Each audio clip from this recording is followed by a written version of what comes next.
Hello everyone, we'll be starting in 5 minutes. Thank you.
Good evening, everyone. Hope you can see my screen and you can hear me.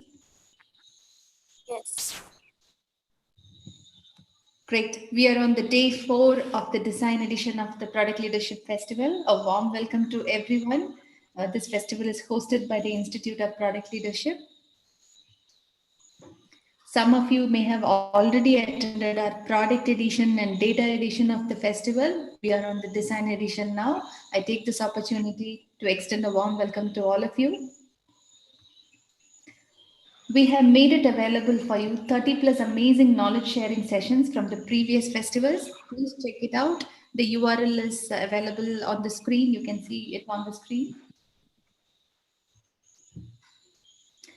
Before we start today's session, let me give you a quick intro to what the Institute is all about.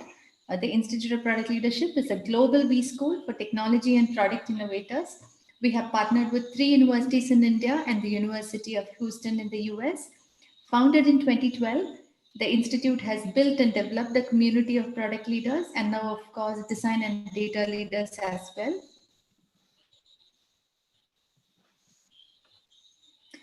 As I told you earlier, today is the 4th day of the festival. I hope you enjoyed the previous days.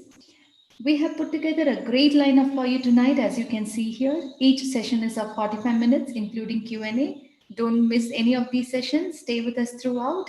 There won't be much of a break in between. So at 8 p.m., we start with Aman Mehta from OYO, and then we move on to Bhavishya Garg, and then Konikwan at 9:30 p.m. Please stay with us throughout.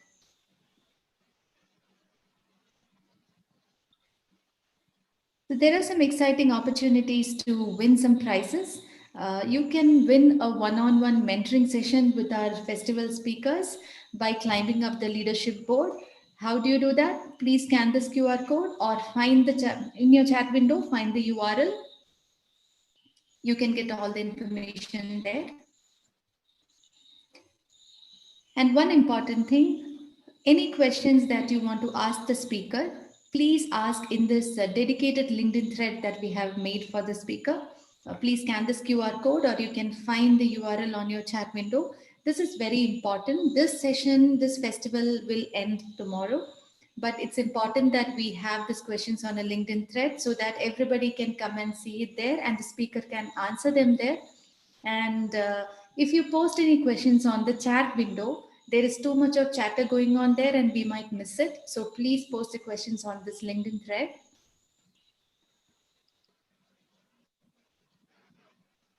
Before we move on to today's session, let me introduce Chaitrali Dole and let me welcome our moderator, Chaitrali. She's a Director User Experience Design, Ogi Studio.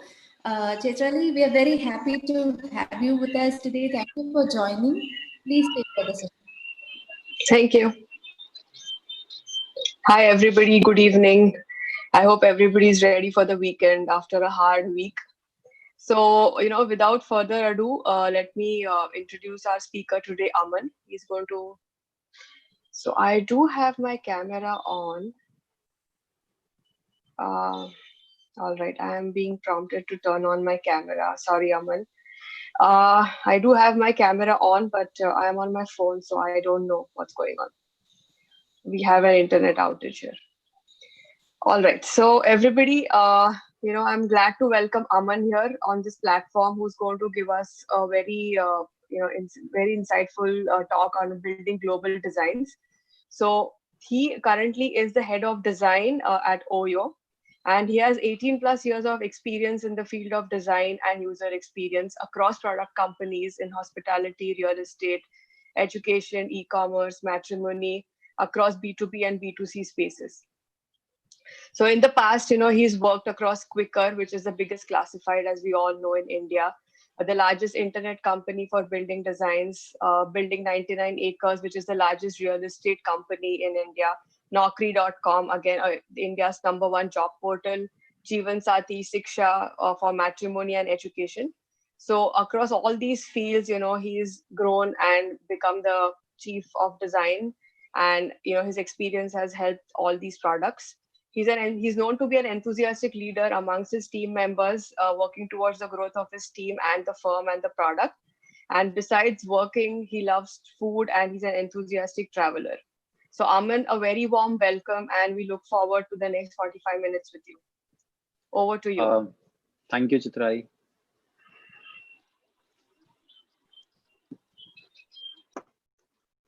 Hi, everyone. Good evening. Am I audible to everyone? Yes, Aman. Yeah. Good evening. Welcome to everyone, and thank you, Product Leadership, to invite me up here. And I would talk about building global experiences and design throughout the industry.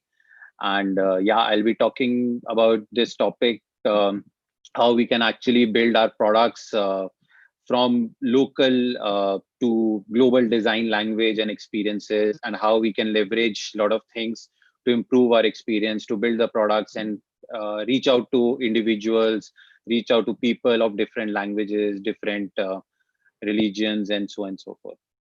So I'll start sharing my screen, and yes.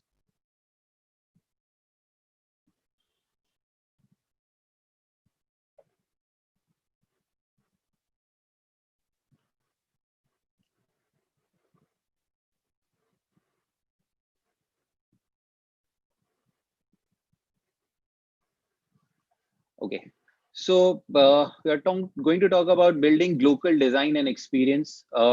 what do we mean by global? Global means a term where we say we are building experience which is at a very global level, but yet we build at a local audience level so that these people at local places understand how the product is, and then obviously expanding it to the global geography, all the countries, and so on and so forth.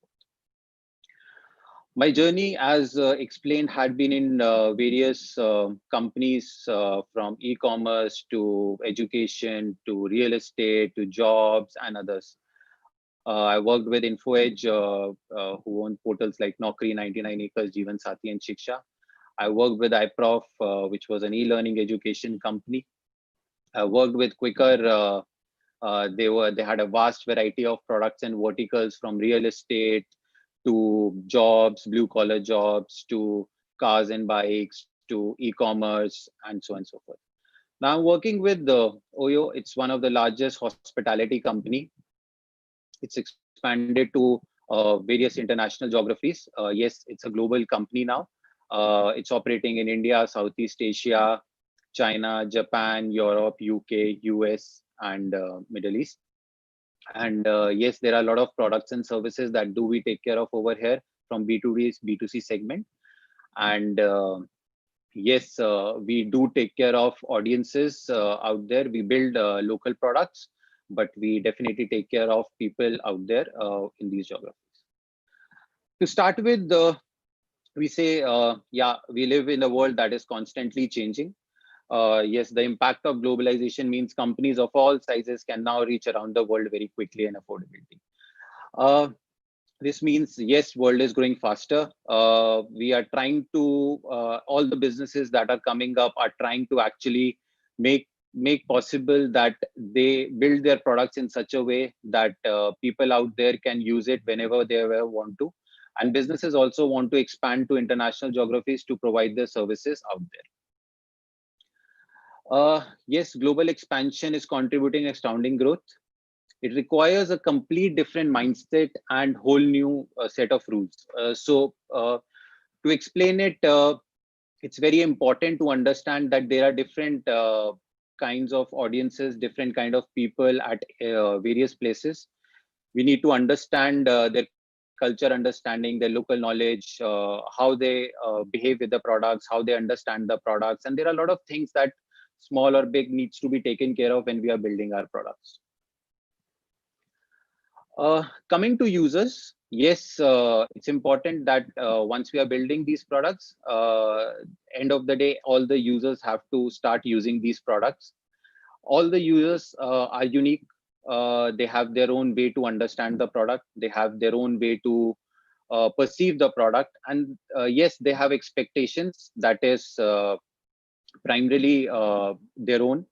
But once we start collecting these information, these personas of users, we start realizing that there start becoming bucket of people wherein we say, yes, their expectations or their perspective of seeing a product starts matching. That's the way we see these personas of people. We understand them. These are the set of people who are looking for these kind of expectation from a product. Then these are second kind of personas and people who are looking for has different expectations. We start understanding, we start do researching around these products, and we understand that yes, what is these user expecting. Taking example of Oyo, Oyo as a hospitality company is providing accommodation to people out there in the world. Primarily, yes, it's accommodation in the hotels. It's same across globe. Hotels are everywhere.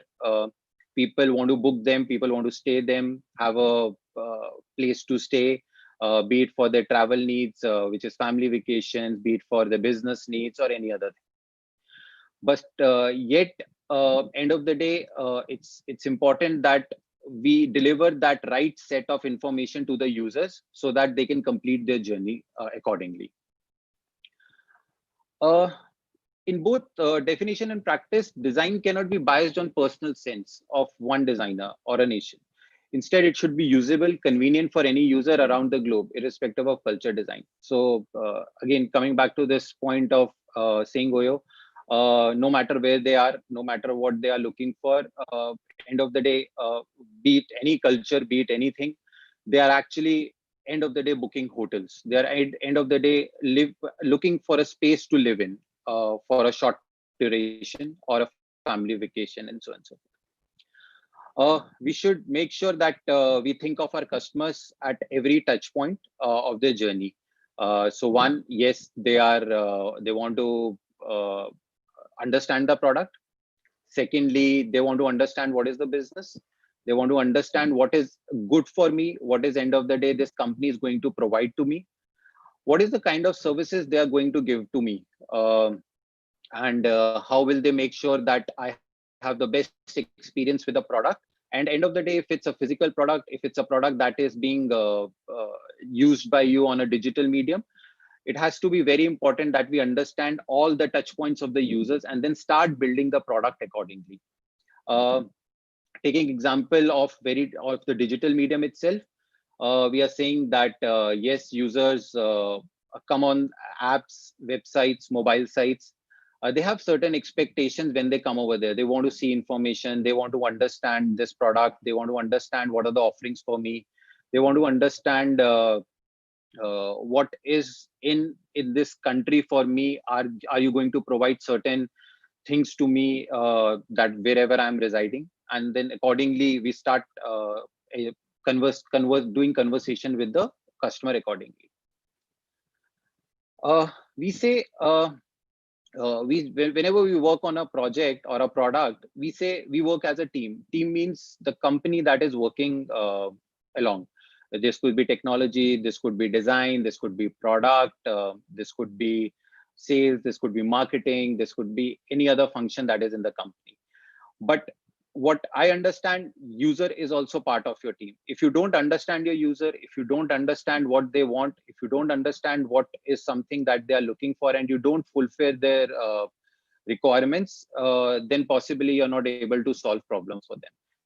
You have to make sure that user is part of your team. You do your proper research, you do your proper understanding of all the use cases, and then start building the products accordingly for the users.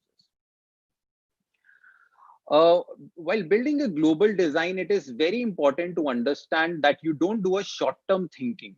It's actually a long-term project that you are going to work upon. While building a global experience, you can't build a product in one day or in a shorter span of time or a month or so. Yes, a product built locally can achieve that, but a global project cannot achieve. There are a lot of things that needs to be taken into consideration when you are building this global product. There are a lot of processes that you need to follow, especially when you are doing any product, be it local, be it global. You have to plan, you have to research, you have to understand. Very basic. But decoding is very important when you're doing this. Decoding over here means whatever you have understood from your users, whatever plans you have created, whatever you have understood, you start actually putting it down on the paper, you start putting it down on the table, and you start converting it, saying what my user wants now. What should I start giving to this user? What should I start to do that my customer is happy at the end of the day? Then you start building a product, you build it, you start researching on it, you start delivering it to the market. Once you do that, you get your feedback, you understand what user requirements are, you understand what these people now want to look up to, and then you start testing your product again.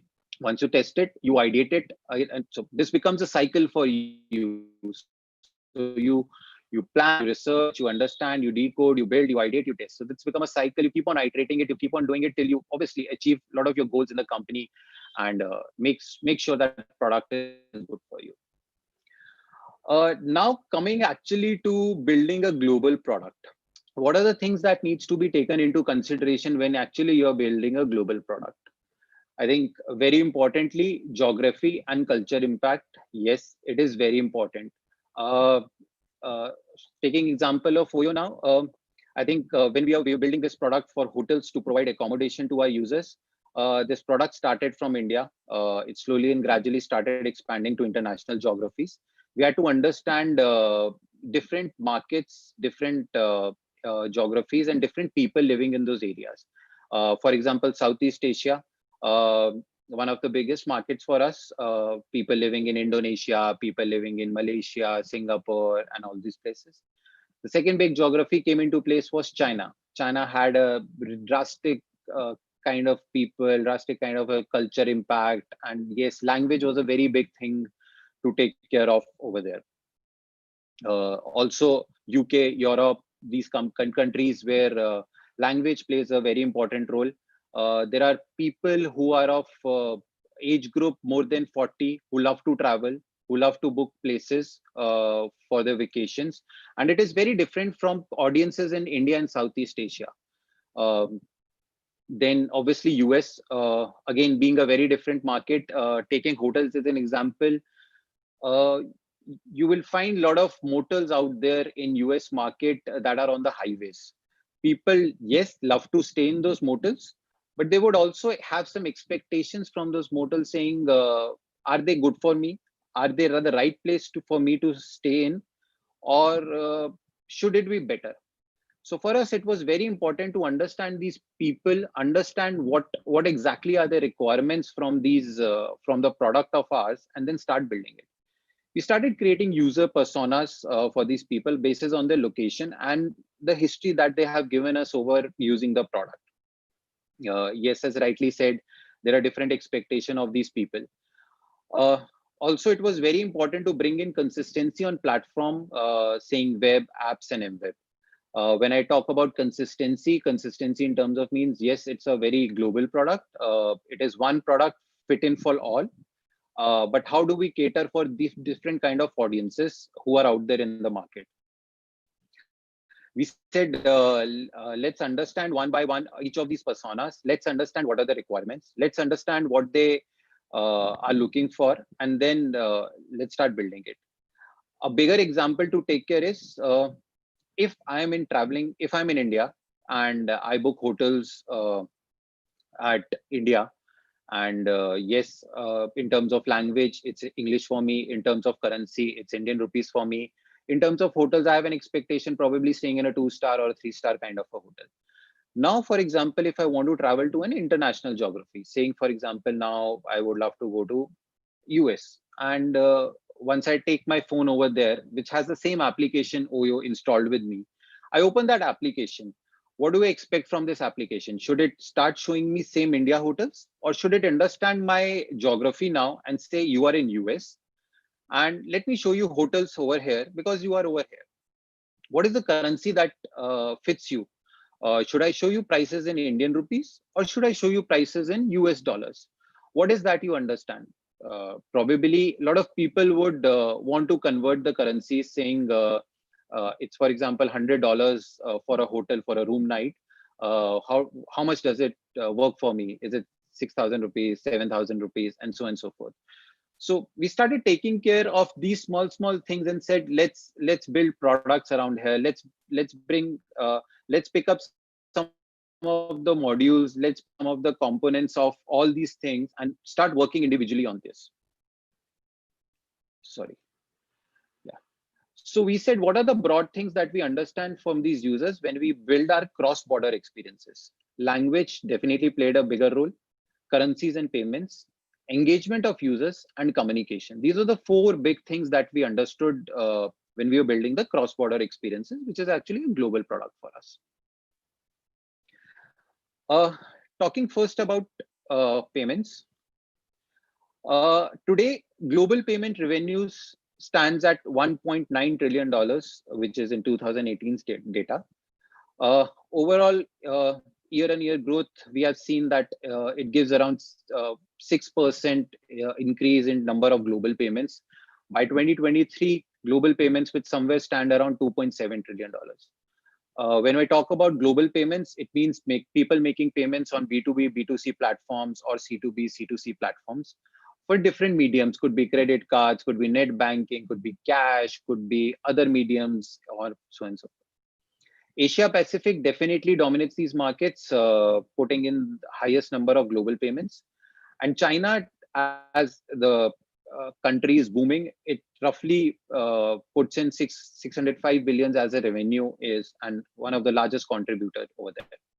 And yes, as rightly said, large parts of payments coming from B2B and B2C segments, and another small portion also comes in from C2B and C2C segments.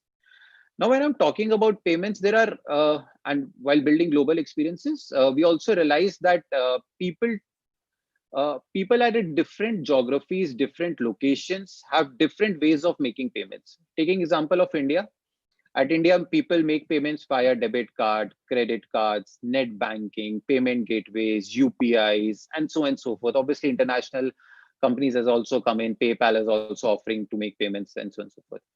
Now, similarly, if we go to United States, mostly the payments are being made over there from credit cards. Yes, there are no other options available. Yes, PayPal is one of the options that has been booming up and people are making a lot of payments over there at international places. But yes, credit card plays a very big role over there. Taking one of the examples of Indonesia, we also realize there are different modes in Southeast Asia countries where people want to make payments on different ways. For example, at Oyo, when we want to accept payments in Indonesia for any of our products or any of our services, we realized what is the payment system over there. The payment system was you book a hotel, we actually generate some code for you. You go to a bank or some ATM nearby, you put in that code and you can make a payment over there. So that link is available, that payment system is available for you for a certain point of time to make payments. So again, very different way to make payments.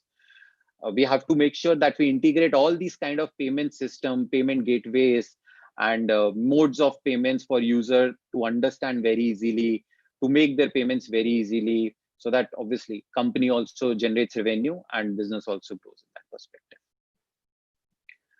Next, definitely come language. Today, if we say top 10 languages that are used in the web as on March data, English in China dominates the market with internet users of 26% and 20% respectively with English and Chinese, followed by Spanish, Arabic, Portuguese, Indonesia, Malaysia, and so forth, somewhere ranging between 5 to 2%. So that means top 10 languages contribute to around 76% and rest is around 24%.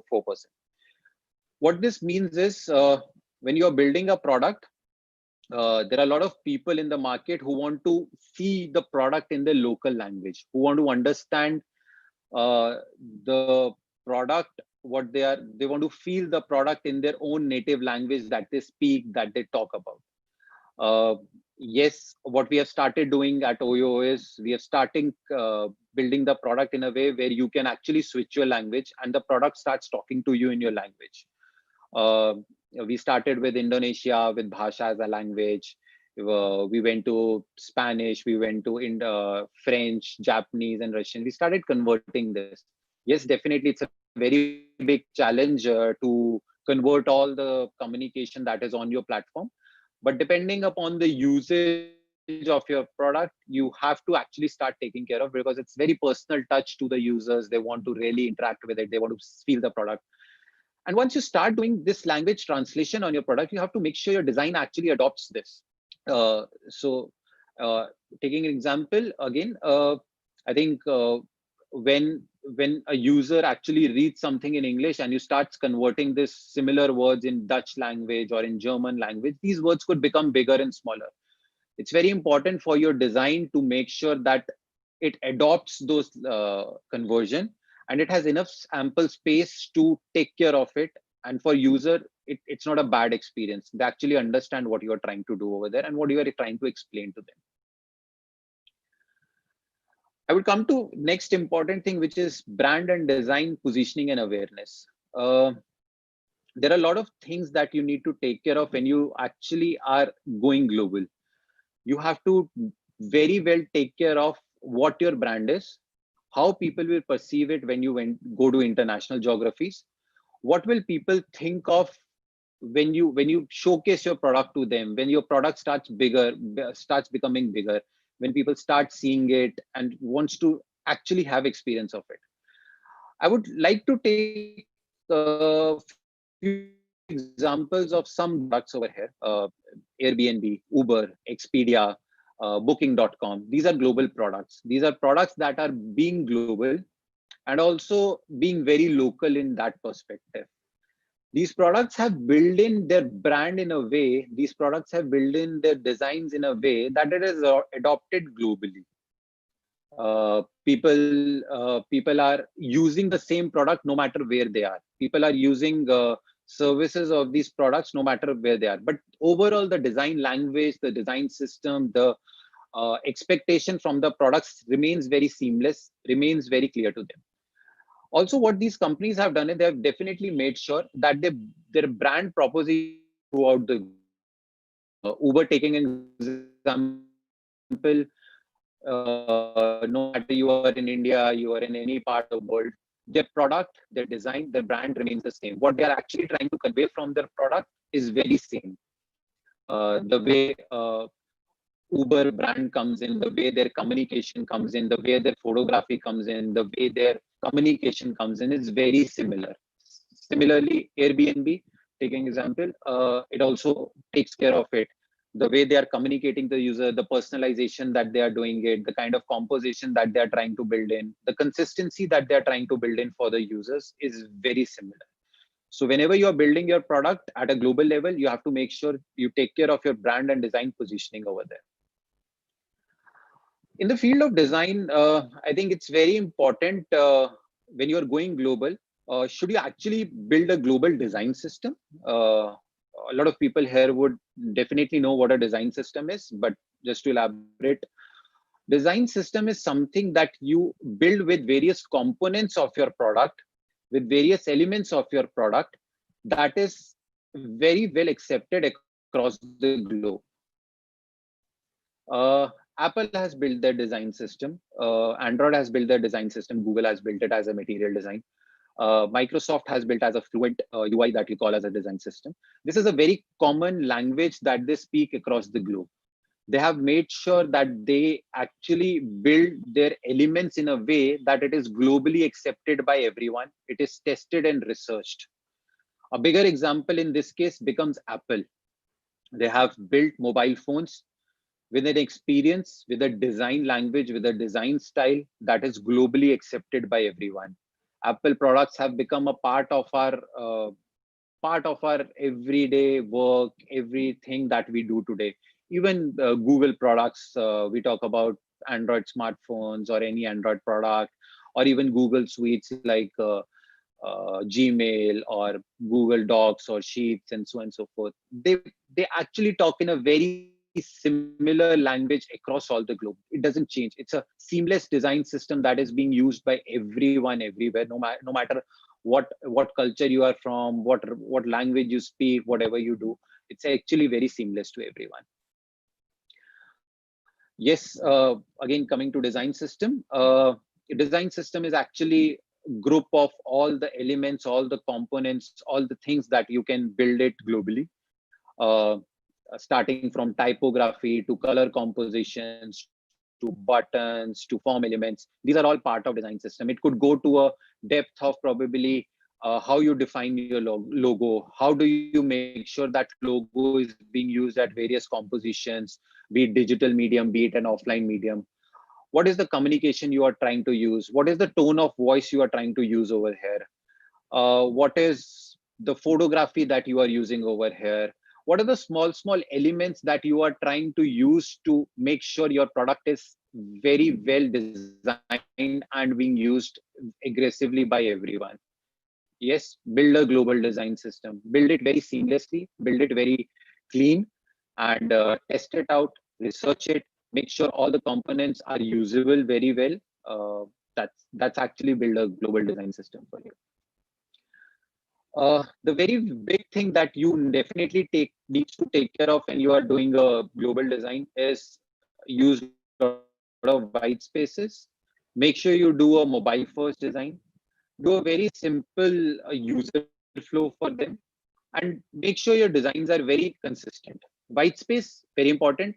As we talked about language, at a lot of places, yes, language change, words become big and small. So design has to have ample of white space so that it can accommodate all those changes that is happening with the languages that you are taking care of. Mobile first approach, yes, companies have started moving. So a lot of people have started moving to mobile first approach. People use mobile phones aggressively. penetration on the mobile has increased to around 70% at a lot of products, a lot of businesses. When you do a mobile first approach, you actually take care of a lot of challenges. And then when you move to web, it becomes more easier for you because you have more space to take care of in that case. At mobile, you definitely don't have that much space to take care of it, but mobile does that. Simple call to actions, which is again very easy for user to understand. It gives you a very seamless and a streamlined user workflow. Design consistency. Being a global company, you have to make sure your designs are consistent across all the platforms, mobile, apps, websites. It has to be consistent. You don't know when your user is actually using your product in which medium. Today, I might be booking an hotel on my mobile phones. Tomorrow, I might be at my workspace and want to book a hotel from my laptop because probably I want to do more research on it. I want to browse through different websites and see how does it compare with other hotels and so on and so forth. So it might switch, but consistency between your products on different platforms is very important, and it has to take care of all the information and all the messaging in that appropriate way. If you are actually communicating certain things in a certain format, in a certain language, in a certain flow, it has to be same for in all the platforms. Very important thing, colors. Colors definitely play a very important role for users. Different companies perceive colors in a very different way. Probably red is something in Indian audience could be alarming for you, could be something that is people don't tend to actually look at it because it gives you a feel of fear and so on and so forth. But probably in China, red is a very acceptable color. People accept red as a color of happiness, as a source of truth. Similarly, blue works very well in America or in probably in UK or Europe. They have a trust with that color. They understand it very well. Certain companies have actually started experimenting with the color because that gives you a very good context of it. Taking example of McDonald's, long time back, McDonald's actually started switching their brand color, which was actually red, to green. Primarily not as in they just wanted to change it, but they changed it in Europe and UK especially to have that feel of saying that yes, we take care of environment, we love our environment, and yes, we are not wasting resources. We are probably making sure that we provide healthy offerings to you. So color definitely is playing an impact on you. So it's very important that you choose your colors appropriately that fits in the global audience, global people, and whatever they perceive, they make sure that it is connected with them, and then they don't feel disturbed with it, and they other way around, they should actually be attached to your application or your product. Imagery also at a global level plays very important role. I think it's very important that what kind of photography you are using. Being a global design company, you have to make sure you use photography that are not stock images. It has to be recognized. It has to be something that people feel that yes, if I am in this place, I'm actually attached to it. I feel that way, that this product is actually giving me the same experience that is trying to show me for this photography. Use as much as natural photographs that you can use, and use as much as local photographs that you can use. People connect with that. OU as an example, in US, we use a lot of photography which is of different regions of US itself. We don't use hotel photography, which is primarily used in India or Southeast Asia or any other country. We use a lot of background photographs or nature photographs from the US. We wouldn't take photographs from any other geography just to make sure that it looks good, but it's important that people connect with it. People perceive that yes, it is for me, and they connect with it. Aman, just a quick check on time. We have, if you can wrap up in a few minutes, then we can do question answer session. Sure. Yeah. Definitely. I think lastly, a very important thing, communication. Communication is very important. Your communication has to be very short and crisp. You should communicate in a way that it's very personalized for the users. Generally, what happens when we are building our products and when we are in conversation with our product teams, our business teams, our technology team, we start using a lot of technical words in it.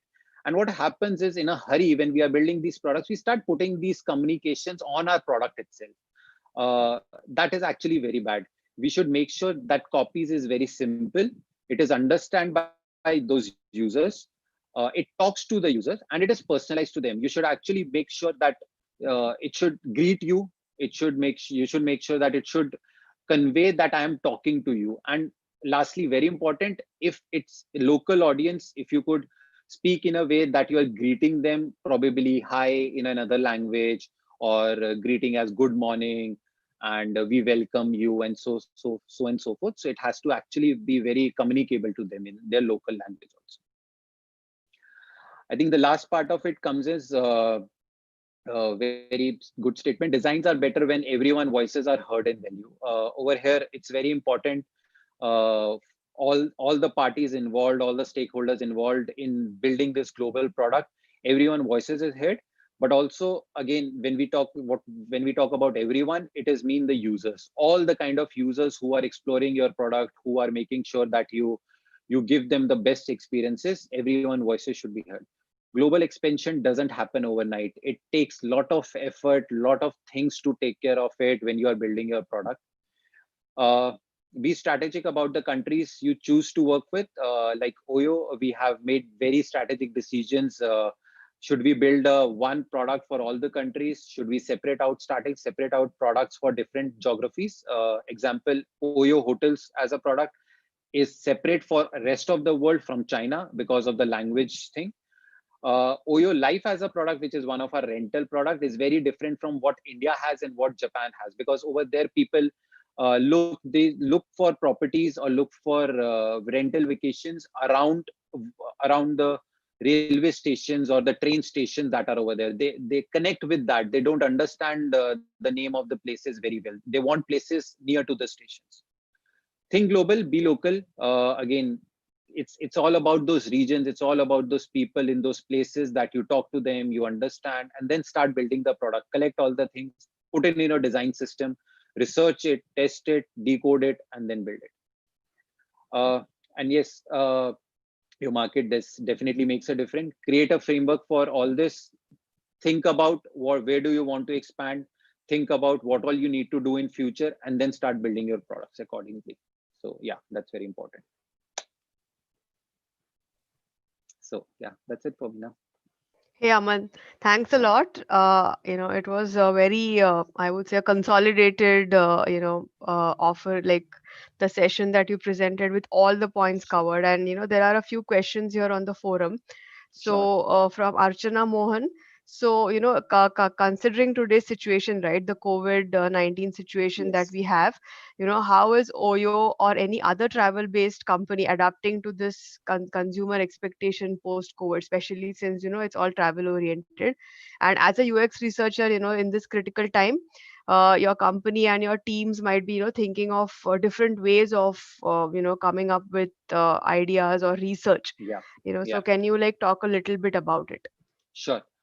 So COVID as a situation is unpredictable. No one actually thought of it coming over to any one of us. And today we also don't have an answer until some vaccination comes in, or there is something that takes care of this COVID situation.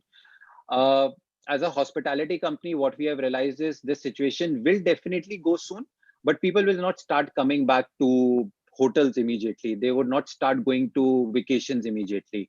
As rightly said by our CEO, today probably people in India might not travel to international geographies, but Goa might become a next Bangkok as a destination, or Kashmir might become a next Switzerland in that case. So what we have started doing is we have started talking to people what is their expectation when things will start opening up. What people actually said, we fear traveling in public transport. So Hmm. it could be buses, it could be trains, it could be planes. So, but Right. definitely they want to go for leisure vacations and so on and so forth. Yeah. So as rightly said, Goa could become their next destination, or probably Kashmir, or some for Delhi audience, it could be Shimla, Manali, and so on and so forth. Yeah. So what we have started doing is we started working on these places to highlight them, to show it to our users. So because then we say you can go to these places if that is not available for you. Sure. So we have started talking to people. We have started doing that, and OYO as a company, what we have also researched, people have started taking care of saying, am I safe when I travel to this hotel? Hmm. So we have launched a lot of initiatives where we have made sure that we provide you cleanliness at our hotels. We have Yeah. started saying that our hotels are sanitized, are clean, and a lot of activities are going on over there. Slowly and gradually, as and when we are opening our hotels, we are making sure we open only those which are clean, which are livable, and then you're confident to go over there. You Hmm. go to any other platform, probably Make My Trip or other any OTAs, that those kind of information will not be available. That trust, that Hmm. factor of quality, that factor of assurance will not come into place. That will come from OYO. So you have Right. to come to OYO. Then only we can give you that good picture. And then because we are talking to the users, we are making sure that we fix all the angles over there to Hmm. take care of it. Right. That's Yeah. nice. So the next one is, how are you handling responsiveness of design while designing for various devices? Okay.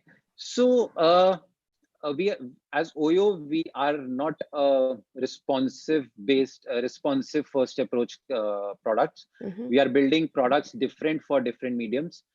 We are doing it for Android app, iOS app, mWeb, and web.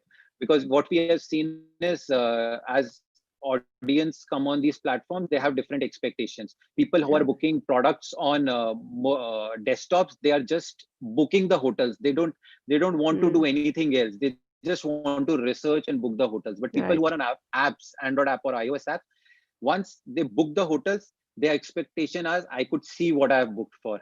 They want to see Yeah. directions for it. If they are in a problem, they Hmm. want to call customer care. They want to take some help. They want to Right. have some add-ons onto it. That is something that they don't want expect from website or mobile site. True, So we true. don't do responsive. We Yeah. take It's care more of like a all different these feature platforms. set. Yeah, different feature set Feature that set. will cater to, the task that they want to do. Yeah, Yes. makes sense actually. And Hari here is asking us, is there where did it go? Is there a globally accepted color? Uh, since in culturally people have different colors, right? Like Yeah. Chinese will never go for a red kind of a thing, So he's asking if there's a globally liked or accepted color. So what we have researched is the globally accepted colors is primarily greens and blues. That is Mm, something is globally accepted in all the regions, all the countries. yeah. Yes. So the answer to that is reds and blues is globally accepted. Other colors, you have to make sure, even for example, OYO is using reds. We Yeah. definitely make sure we don't use that red, which is very alarming. Our Yeah. China apps is using the red, which is alarming to Indian audience, but they accept it very well. But at India, we don't use that red as a shade. We probably go into the darker portion of Correct. it so that it looks soothing to you. It Right. has more of other kind of an appealing to you. Yeah. Yeah. But And then again, in the Indian context, like, one of the key things that, I have experienced in my career is, like when you go out, like outside India, right? The products yeah. outside India, we have to follow like WCAG guidelines or special needs and, all the whole color blindness, color challenge, and you have all the WCAG level compliances, right? So have Mm. you seen that, that need for Indian products, especially since you've worked across, Indian giant products like Quicker or Yeah. 99 Acres. So has there ever been a need for, following some of those special need guidelines in the design? Like how does that work in the Indian terrain? I would say it is not there for all the kind of product. It depends upon what kind of product actually needs it. Education as a company or as a stream probably might need that kind of compliances. Jobs probably might need that kind of compliances, and especially in a segment of probably saying blue collar jobs Hmm. or education when you're talking about students from K to 12 or so and so forth. So I think matrimony at certain point of times might need some compliances because parents are using it or in that perspective. Even international geographies like UK or Europe, they definitely have a lot of standards. They definitely have a lot of Yeah. things that in terms of the laws, in terms of True, the true, rules and true. regulations that you need Yeah. to take care of. UK is So extreme.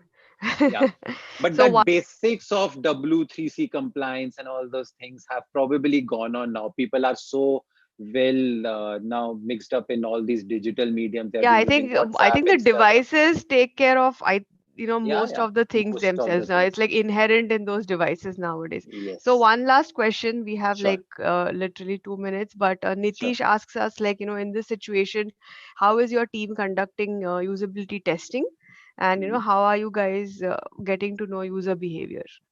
Okay. Very great question. So when I actually joined Oyo, and Oyo already had started globally and expanding to very international geographies, it said, how do we talk to our users at international places?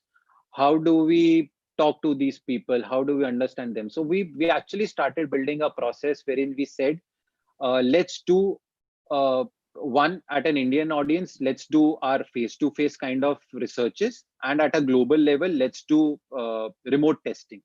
So we have started doing remote testing for these places, and both audited and unaudited kind of testing.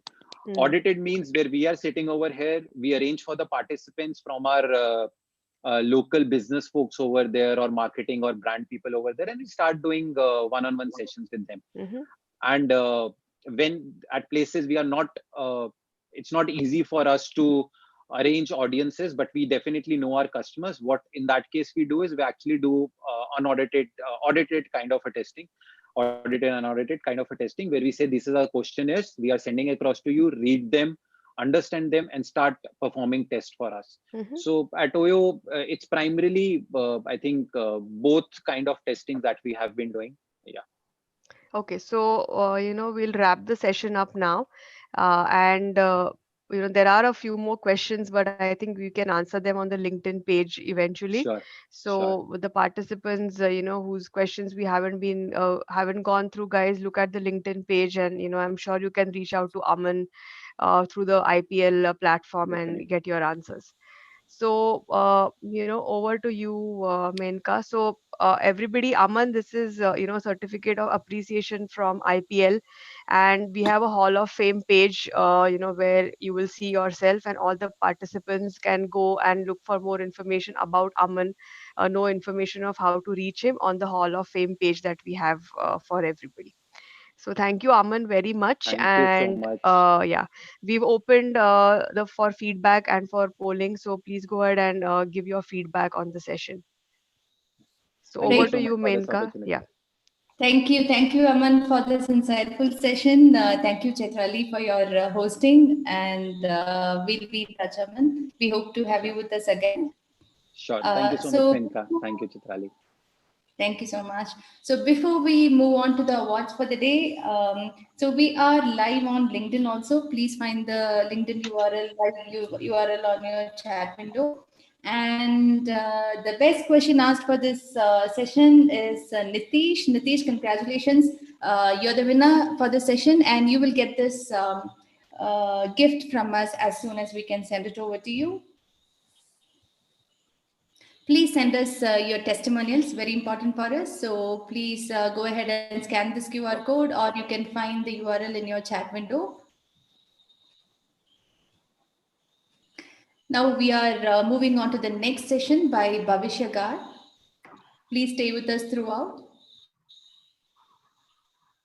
Before we move on, please go to this leaderboard and win amazing prizes. Scan this QR code to know more. Any questions you want to ask Bhavishya, please make sure to ask this on the LinkedIn thread that is dedicated to him. I'm very happy to welcome Professor Pinkesh Shah. He's senior faculty with Institute of Product Leadership, and most recently he was VP Global with McAfee. He's going to be the moderator for this session. Professor Shah, welcome, and over to you. Thanks, Menka. It's warm welcome to all the participants, in India, and good morning to folks in US and elsewhere. It's a privilege to host Bhavishya. I've had the privilege to meet him once earlier. A very dynamic personality, and I'm sure the excitement of the topic itself, product design, as a new differentiator is going to be equally exciting. For those of you who don't know Bhavishya, he is the head of user experience design team at MX Player. MX Player is one of the largest streaming service provider. I'm sure everyone is aware of that, and Netflix, especially in times of COVID. They have now almost 250 plus million subscribers, completely built out of India. And now I think recently going global to UK, US, and 5 more countries. Correct. Bhavishya has been a passionate designer as a practitioner, but he's equally passionate to give back and pay it forward. He has now he's been helping almost 50 plus startups through a variety of entrepreneurial networks at Google, Microsoft, accelerators, have coached hundreds of students and aspiring designers as his favorite thing to kind of give back. So truly remarkable for someone who is, as young as it seems from the little research that we did, looks like he's 24 with 6 years of experience already, and now heading up design for one of the largest streaming providers. So there you go. I don't know about others, but you certainly make me feel a little old, Bhavishya. So thanks a lot for inviting me, Pinkesh. I'm really glad welcome. to be here. Absolutely a pleasure. I think the audience is going to have a treat. So floor is all yours, Bhavishya. Over to you. Sounds great. So I'll just share my screen before I start. Someone else is sharing the screen, I think. Oh, I can share now. Got it.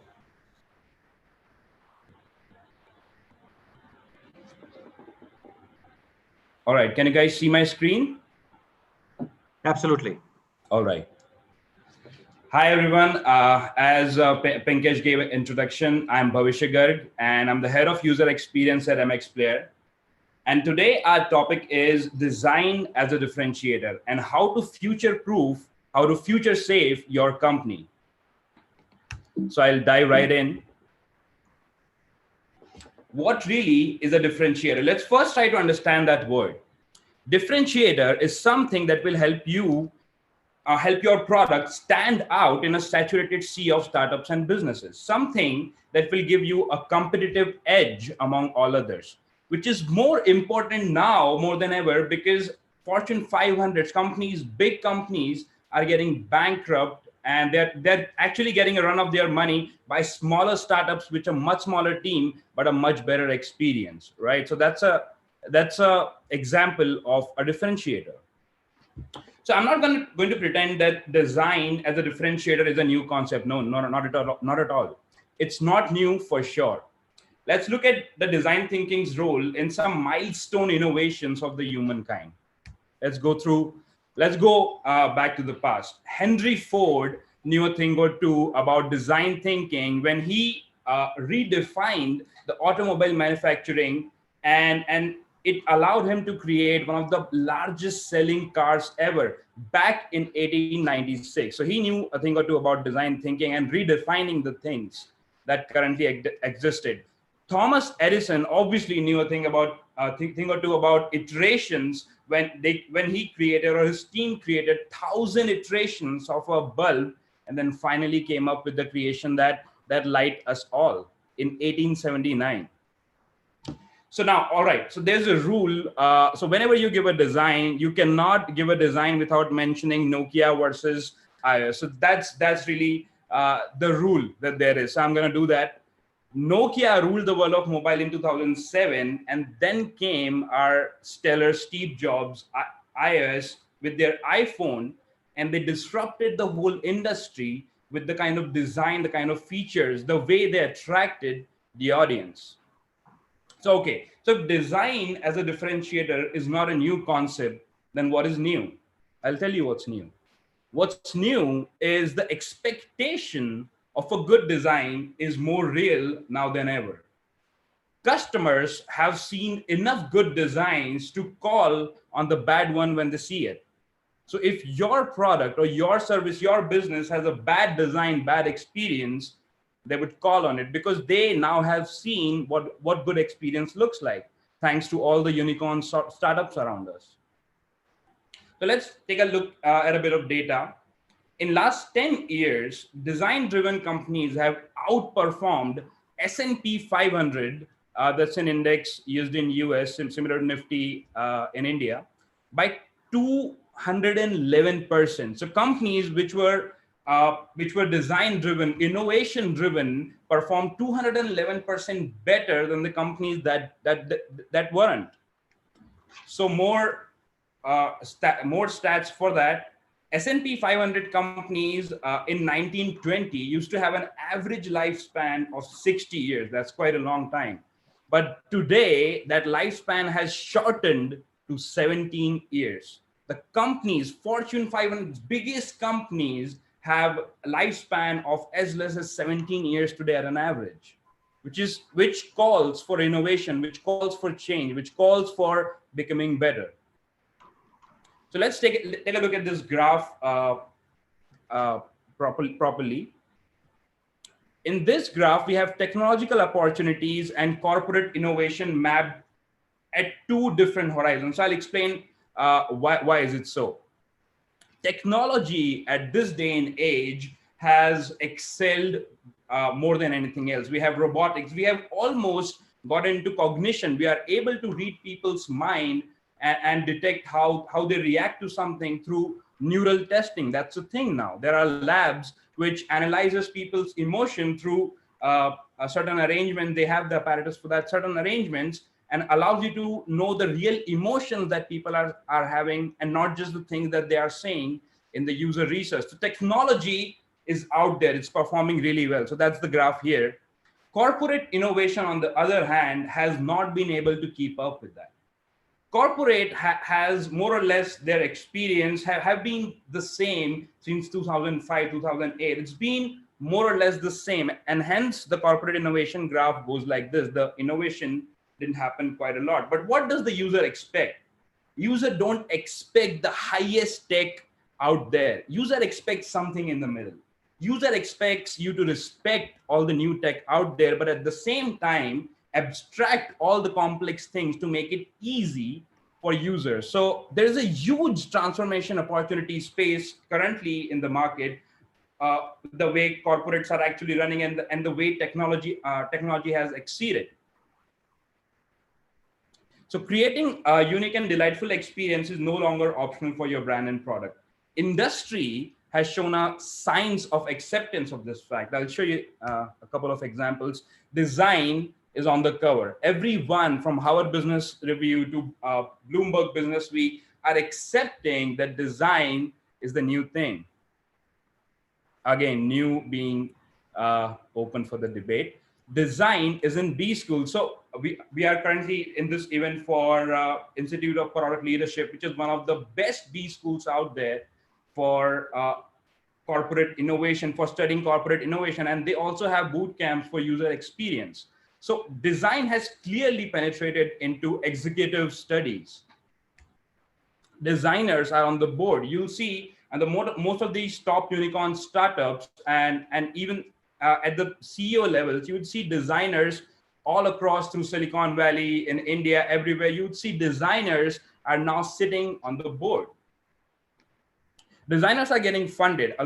There are a lot of startups, for example, Airbnb, that completely disrupt the way things have been done due to their power to design things better for the users, to understand the user better than any corporates could do. And their ideas are definitely getting funded. So most say that they do design, but they don't preach it, right? Design is beyond creating just the wireframes using the software. It's a holistic approach. We all know that, right? And it needs design leaders like you to constantly be aware of where your company stands. You need to constantly know what's the design maturity of your company. So with this, story time. So before we segue into the framework for design maturity, I'm gonna give you an example of how design could impact the complete business, how design could act as the main differentiator in your business. So these are just a couple of examples of few businesses that I helped to be specific. First one, it's adult care-based agency. So in United States, when you get old, if you have paid your taxes, the government allows you a Medicaid and Medicare policy. So this company you just used to be a consultancy which helped people with their Medicare and Medicaid plans. So initially they just had a very simple website which looked like this.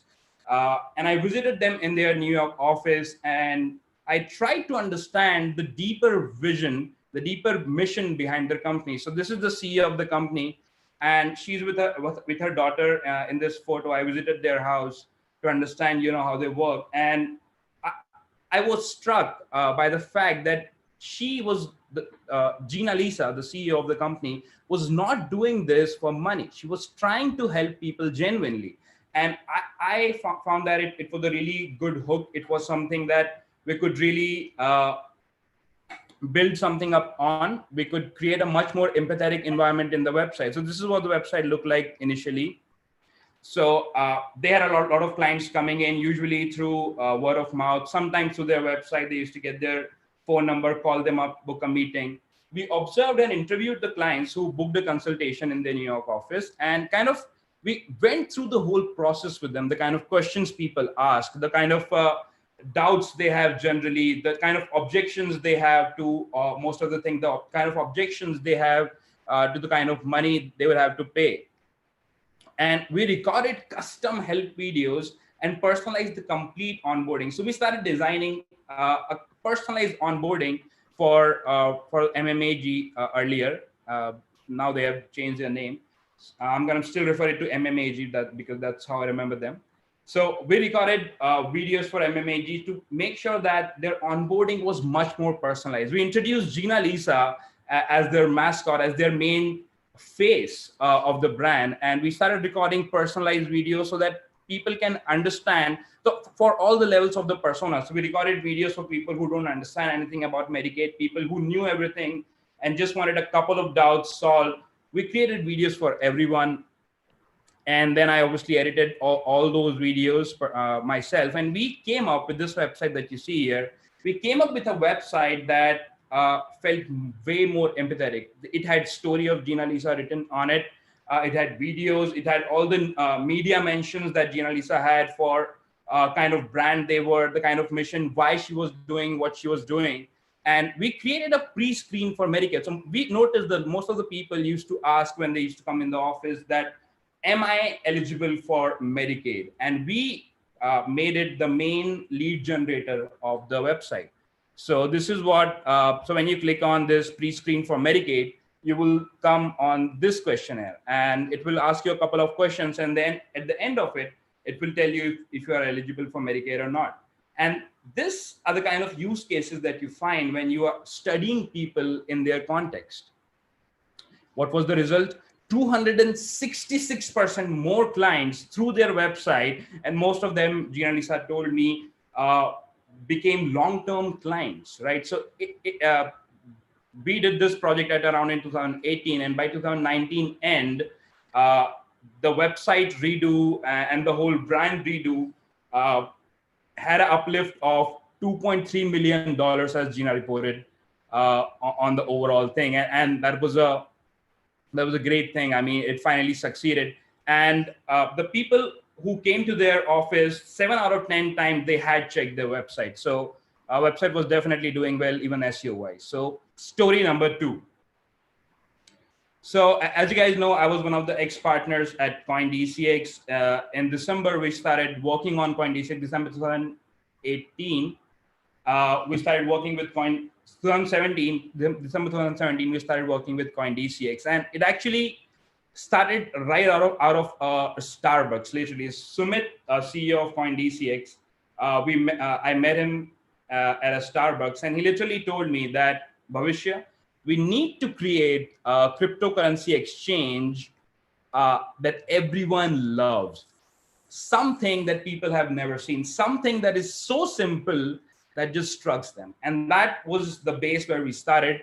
And so we launched CoinDCX one day after RBI mandated banks not to cooperate with crypto companies. So 7th April was our launch destined, 2018, and 6th April RBI announced that they all their banks will not be cooperating with cryptocurrency companies. And suddenly, in just one day, we had to completely redo all our architecture and launch at the destined date. And we did that. So this is what our initial screen looked like. The main differentiator that we had when we entered the market, CoinDCX, the main differentiator we had was that we understood the behavior and expectations of a crypto user more than anyone else in the market. So we had all kind of heat maps, scroll maps, all the feedback sessions. I was personally part of all the Telegram groups out there. I was personally out there to take the feedback. I was texting users. I was trying to find the relevant feedback and really trying to figure out what do they need and give it to them exactly. And with that size, with our team size was 1/20th of the size of the most major companies at that time, ZepPay or CoinEx.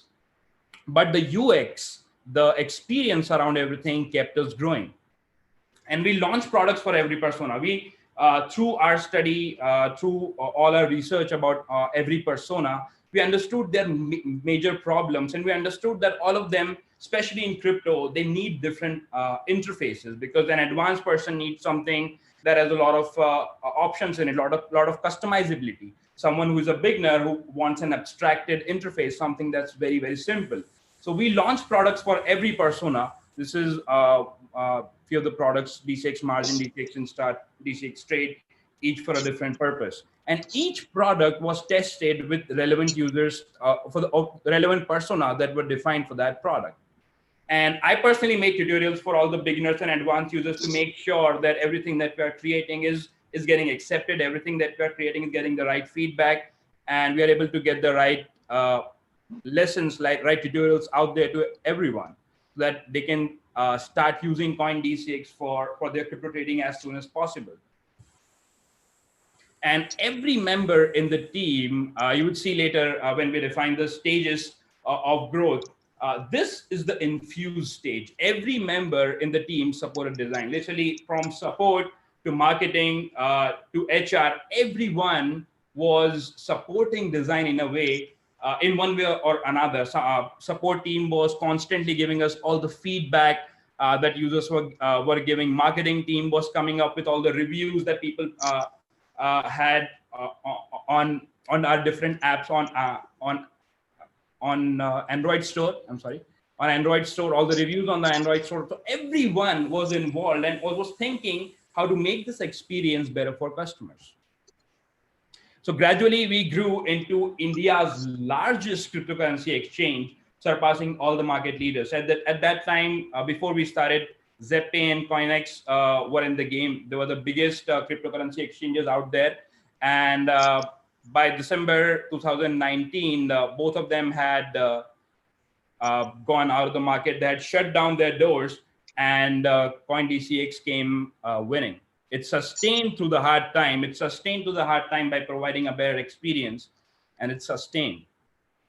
It partnered with Binance, OKX, Huobi, BitMEX, and many other exchanges out there to provide an experience that was unparalleled, something that other people didn't provide at all.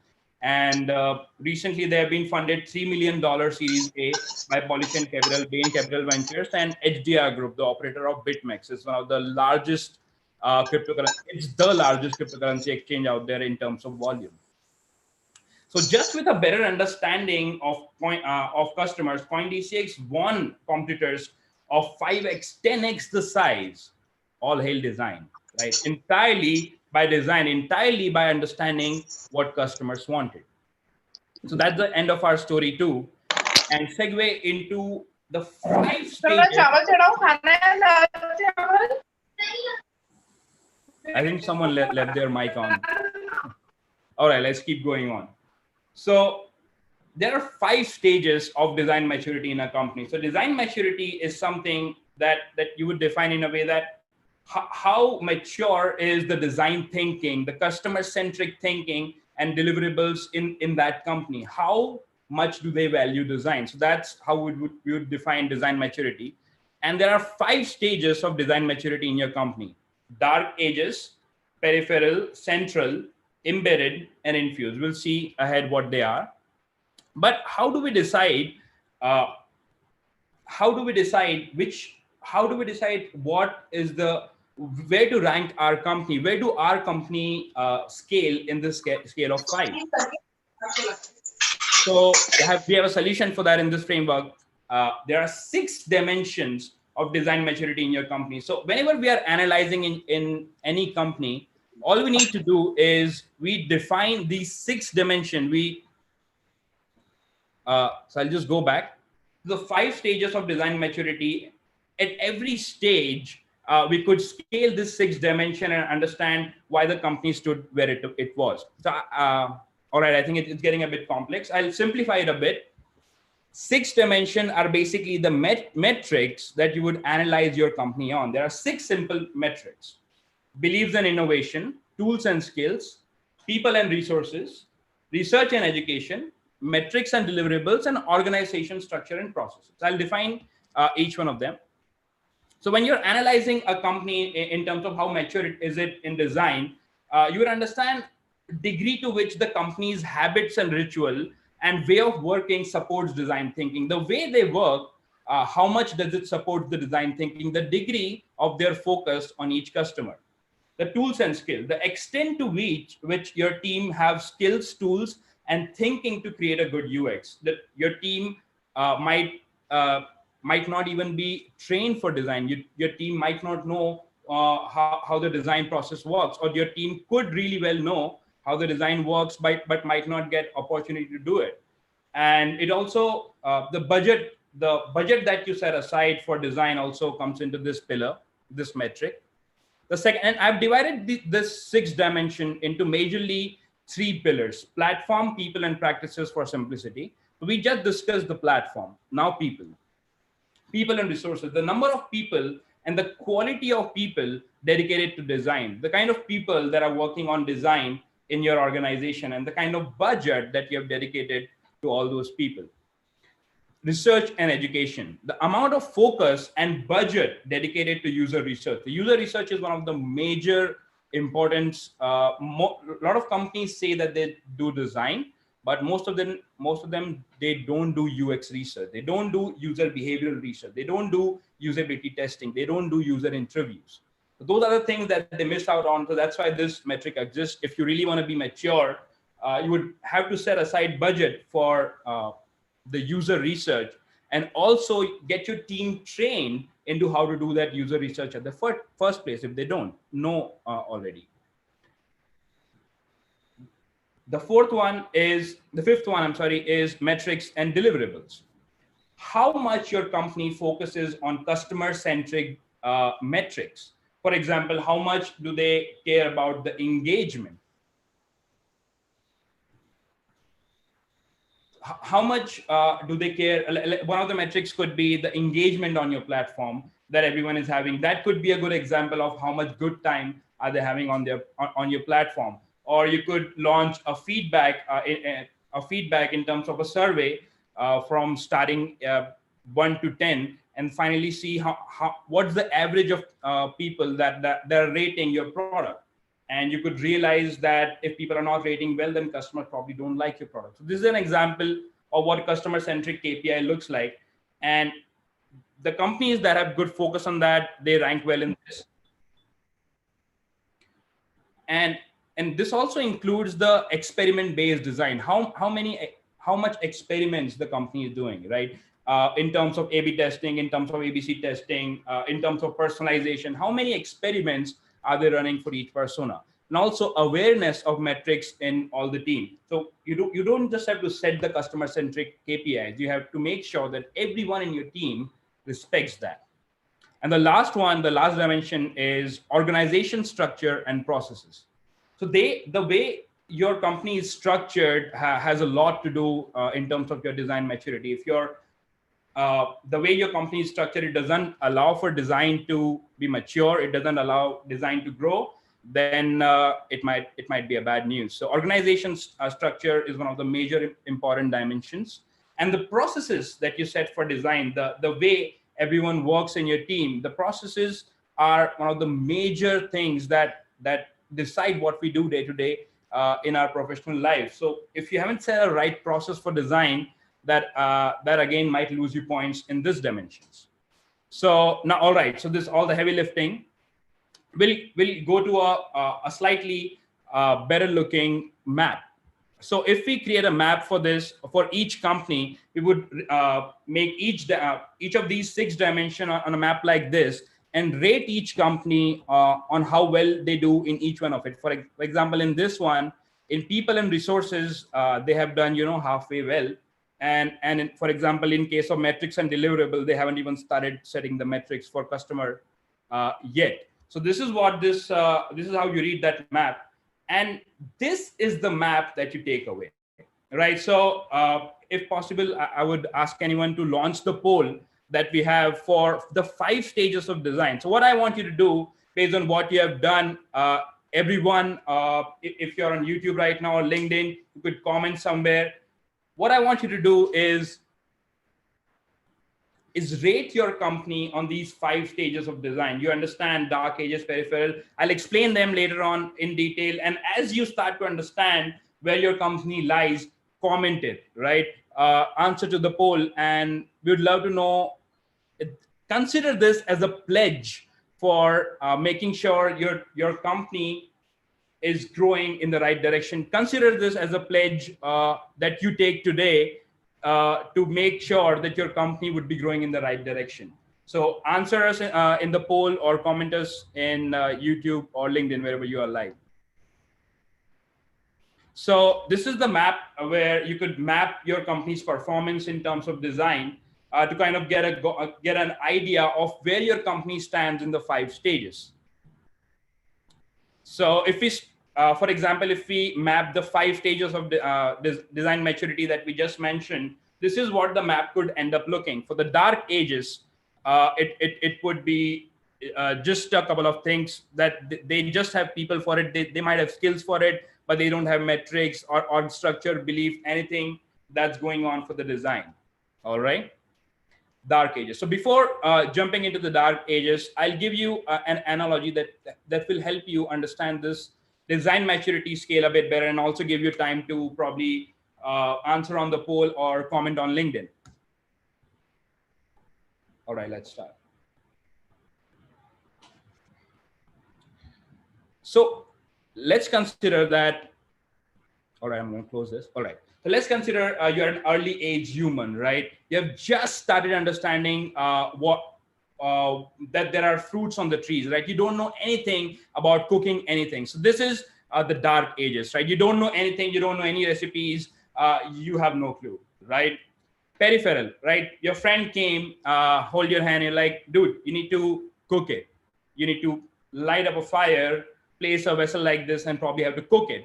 That's the peripheral stage, right? You have done one-off recipes. You have created a couple of good dishes with your friends, but most of the time you're creating bad recipes. Central is when you have gotten a better hang of creating food, of cooking food. You have gotten a better hang of how to make up things, how things get cooked. That's the central stage. You are kind of getting the idea of how things are done and trying to do it yourself. Embedded is now you are experimenting with all the kind of recipes. You're mixing up things that you found in the woods. That's the embedded stage, that you are now experimenting with things. You're now getting better. Your food is now tasting better. All right. And infused is the stage where everyone around you know those recipes. Everyone around you is cooking well. All right, so I hope that analogy helps you understand how the design maturity also grows in a similar fashion. And we'll go to the first one, dark ages. Dark ages, the companies in this phase are entirely focused on technology and business, avoiding design entirely, right? They rarely even create the UI designs. They don't even have one-off design projects. They don't have any understanding of design. They are just focusing entirely on their business. They are focusing entirely on shipping the product. It could even be a large team, a company size of 50, and still not doing design. So let's map dark ages on the map we had of 6 dimensions.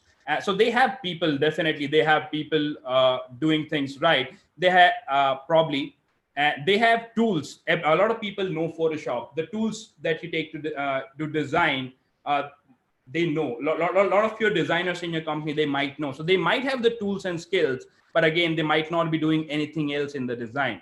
So this is dark ages, 404 design not found. We move over to the peripheral. So for these companies, design is just a tool to make things look good, right? They might even do one-off projects with an agency for one of the products that is performing well, but for the most of their other products, they don't have a good design process. So a lot of companies like that also come at this stage, that they are doing one-off design projects. Couple of times they do respect design, but most of the time design takes a back seat, and they are focusing on just shipping the product whatever way they can, making sure the business requirements are fulfilled, but not entirely focusing on customer centric KPIs. And and if we try to map peripheral on the map of 6 dimensions, this is what it could look like. So let's go one by one, and for this one, because it might have more content. Beliefs and innovation, right? So belief, in this case, they are starting to believe that, all right, if we have a better design, our product could perform better. That's the kind of thinking they have right now, that design probably make things better. So they are starting to kind of get a clue that, all right, maybe design might be the way to go, right? They might have the first team set up in terms of people. They might have a first team set up, but nothing beyond it. They might have a couple of customer-centric KPIs, but not the C level might not be focusing on that a lot. Tools and skills, they might have the first capabilities in terms of the design team internally or agency, but they might not continue to focus on it. They might not continue to grow them. Research and education might be non-existing at a peripheral stage. They might not focus a lot on user research. Organization structure, again, it might not be very conducive to design. The product managers might have a lot of authority. They might be calling all the shots. So organization structure at a peripheral stage might not be helping design at all. So this is what its map would look like. Moving over to the next one, central. All right, so I hope you are with me on this, just 3 more to go. Companies at this stage have developed more collaborative processes, right? They are incorporating joint working sessions, integrated tooling with non-design peers. They are trying to get non-design peers into the conversation as well. They are trying to focus on being the go-to design team for all the projects out there. They're trying to empower as many projects out there in their company, but they are essentially a small team, essentially one team that is catering to all the requirements, right? So now overall, there is more talk of design in the air. More executives are understanding the value of design. They have obviously created this team, given this a bit of budget, and made sure that it performs, because they understand that design is crucial at this stage. So if we map central on the 6-dimension map, you would see something like this. So let's go one by one. Beliefs and innovation. So as I said, customer-centric mindset and design thinking, now has a seat at the table. They understand that it's important for the business. Tools and skill. Design skills are spreading. More people than the initial design team are understanding how the design works, how it all goes. So they are getting more literate in the design process. People and resources. Increasingly more people and budget is being allocated to design. They understand the value of it.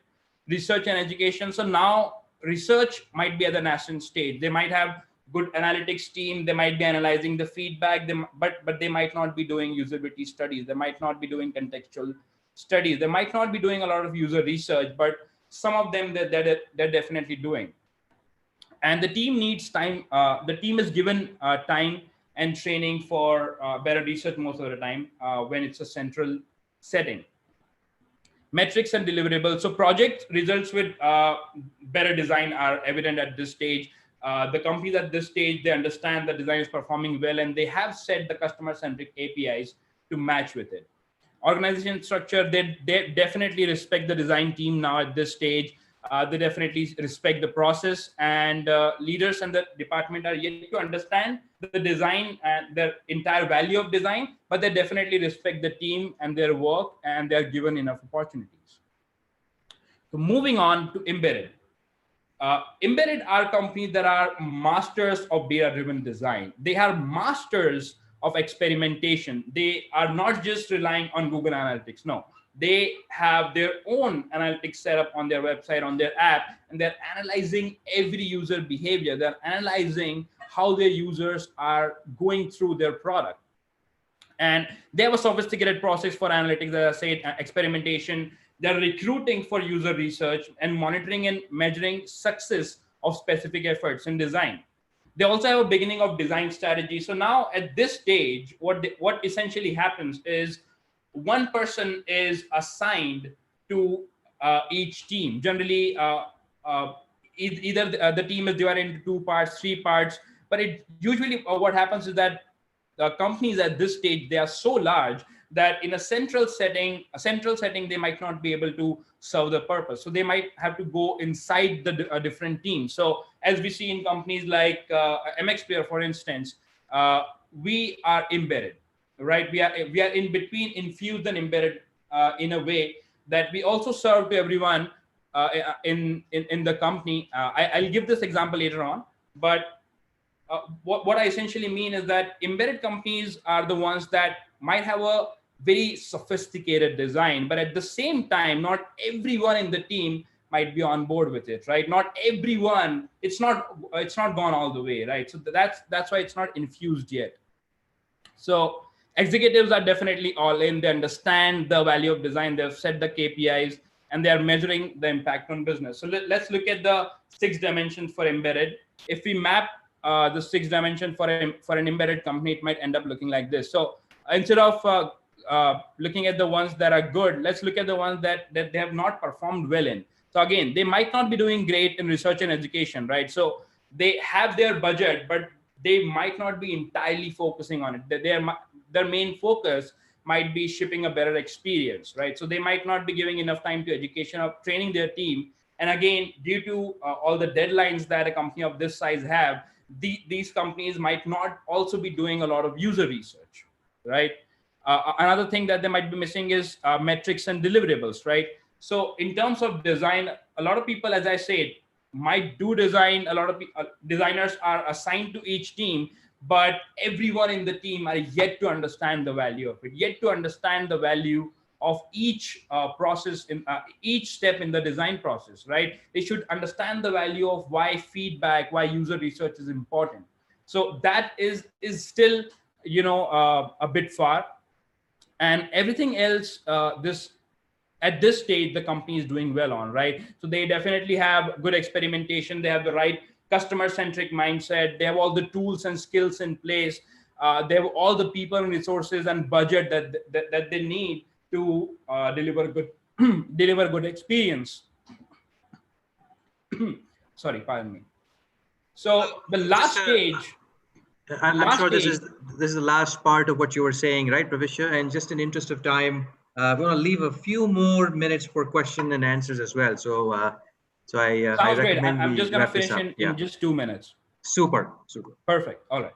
So, at the infused stage, as we say, the company is performing well at all the dimensions, right? So this is how you can scale your company. You can make sure that your company is performing well, right?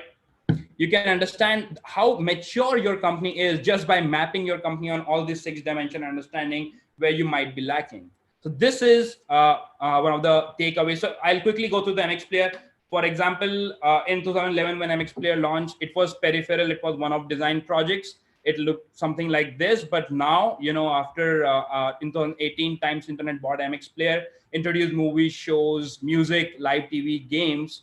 It's now more of an infused design maturity. As I said, we are mostly between embedded and infused, but I would still say we are more infused than embedded because everyone in our company literally understands the value of design. And you would see the result of it. MXPlayer is named the top streaming app in India, right? So key takeaway, what you need to take away from this talk is the 5 stages of design maturity.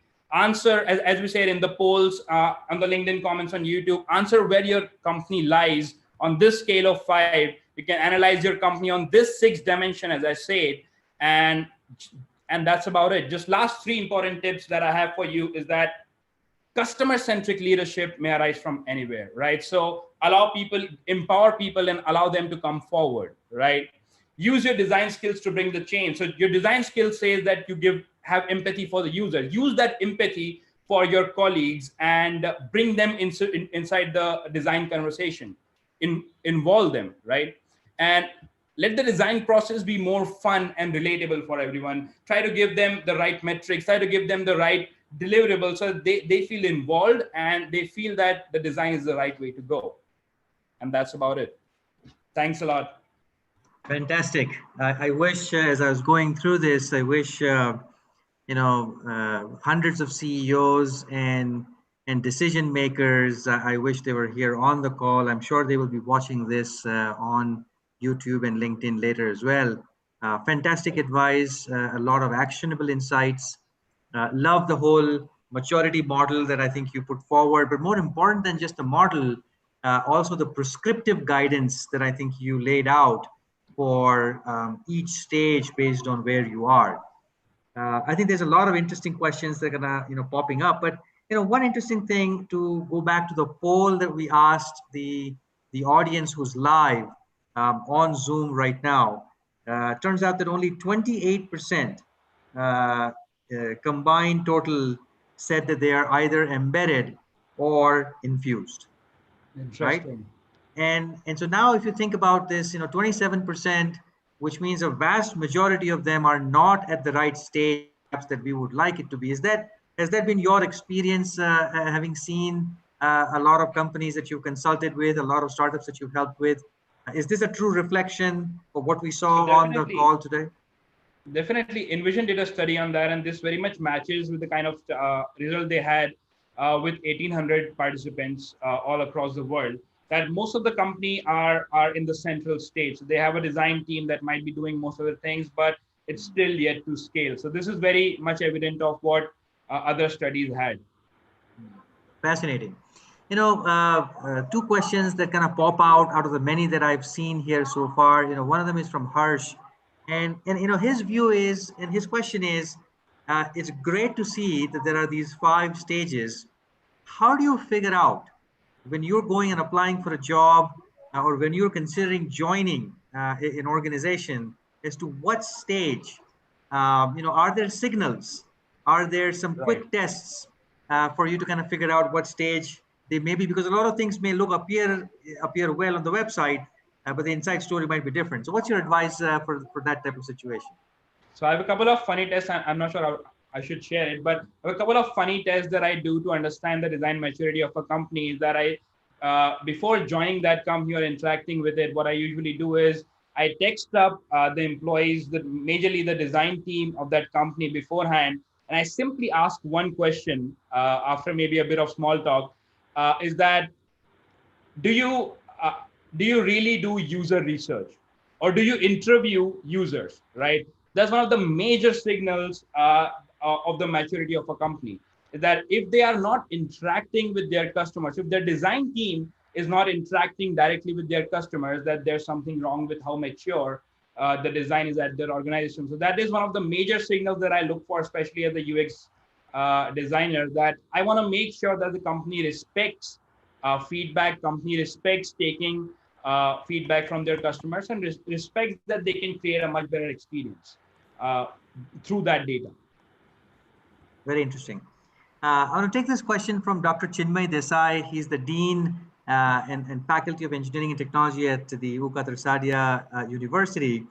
And I think his question, combining with one more question that we've seen, is, service design. We hear a lot about this in today's context, where a lot of products are obviously offered as a service. A lot of business models are more service focused. Where would you say, service design falls as a parameter across these kind of 5 stages that you've mentioned? And specifically, his question is, what kind of analytics would you collect as part of the service design to know which stage you're in? Right. So if you want to create the right design, right service design, it should happen across all touch points. So let's take an example of Tesla, for example. They have a great experience on their showroom, on their website, and everywhere else, right? On their shows, they have a very similar experience. So that's the service design done well. And in the sixth dimension that we discussed, the belief and innovation comes in the play here, that the way your company respects the design thinking, the way your company understands that innovation is important at all stages, the better you do. So the first step, I think, for all companies to do well across all touch points to create a better service design is to first start understanding them. And because evident with also our poll results, that's something that most people haven't even started doing. The very first thing they need to do is go ahead at all touch points, everything that you have. If you have multiple offices, try to get feedback from all of them. Try to go to all the touch points, and first step, collect all the user data. Fascinating.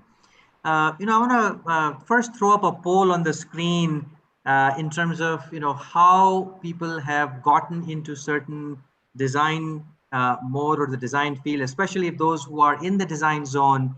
How did you get there? And I know this is fascinating because your own background, Bhavishya, is that you never went to any pure design school yourself, right? You're kind of self-taught in many ways. Went through these online courses, boot camps, right?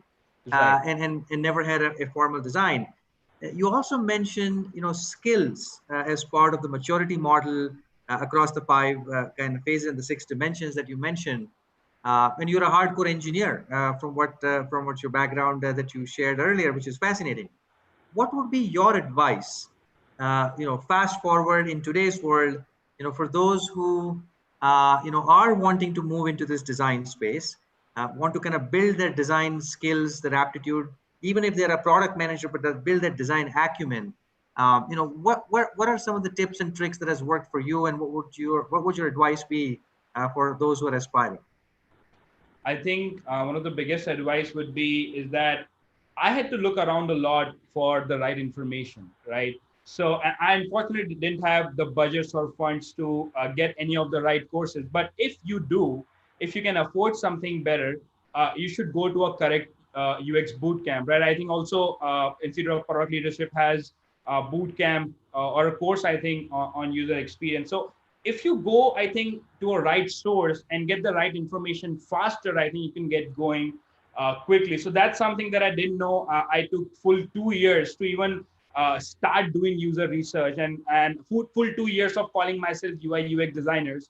And then I started doing user research. So these kind of mistakes you don't end up doing if you are entirely self-taught, right? So if you have the resources, you should definitely go for the right courses. You should definitely go for whatever education you can have. But it's fascinating. Even if you don't, I think the point is it's possible for you to pick up and learn from the environment, to network and to do things and experiment, right? It looks like it's a good role model.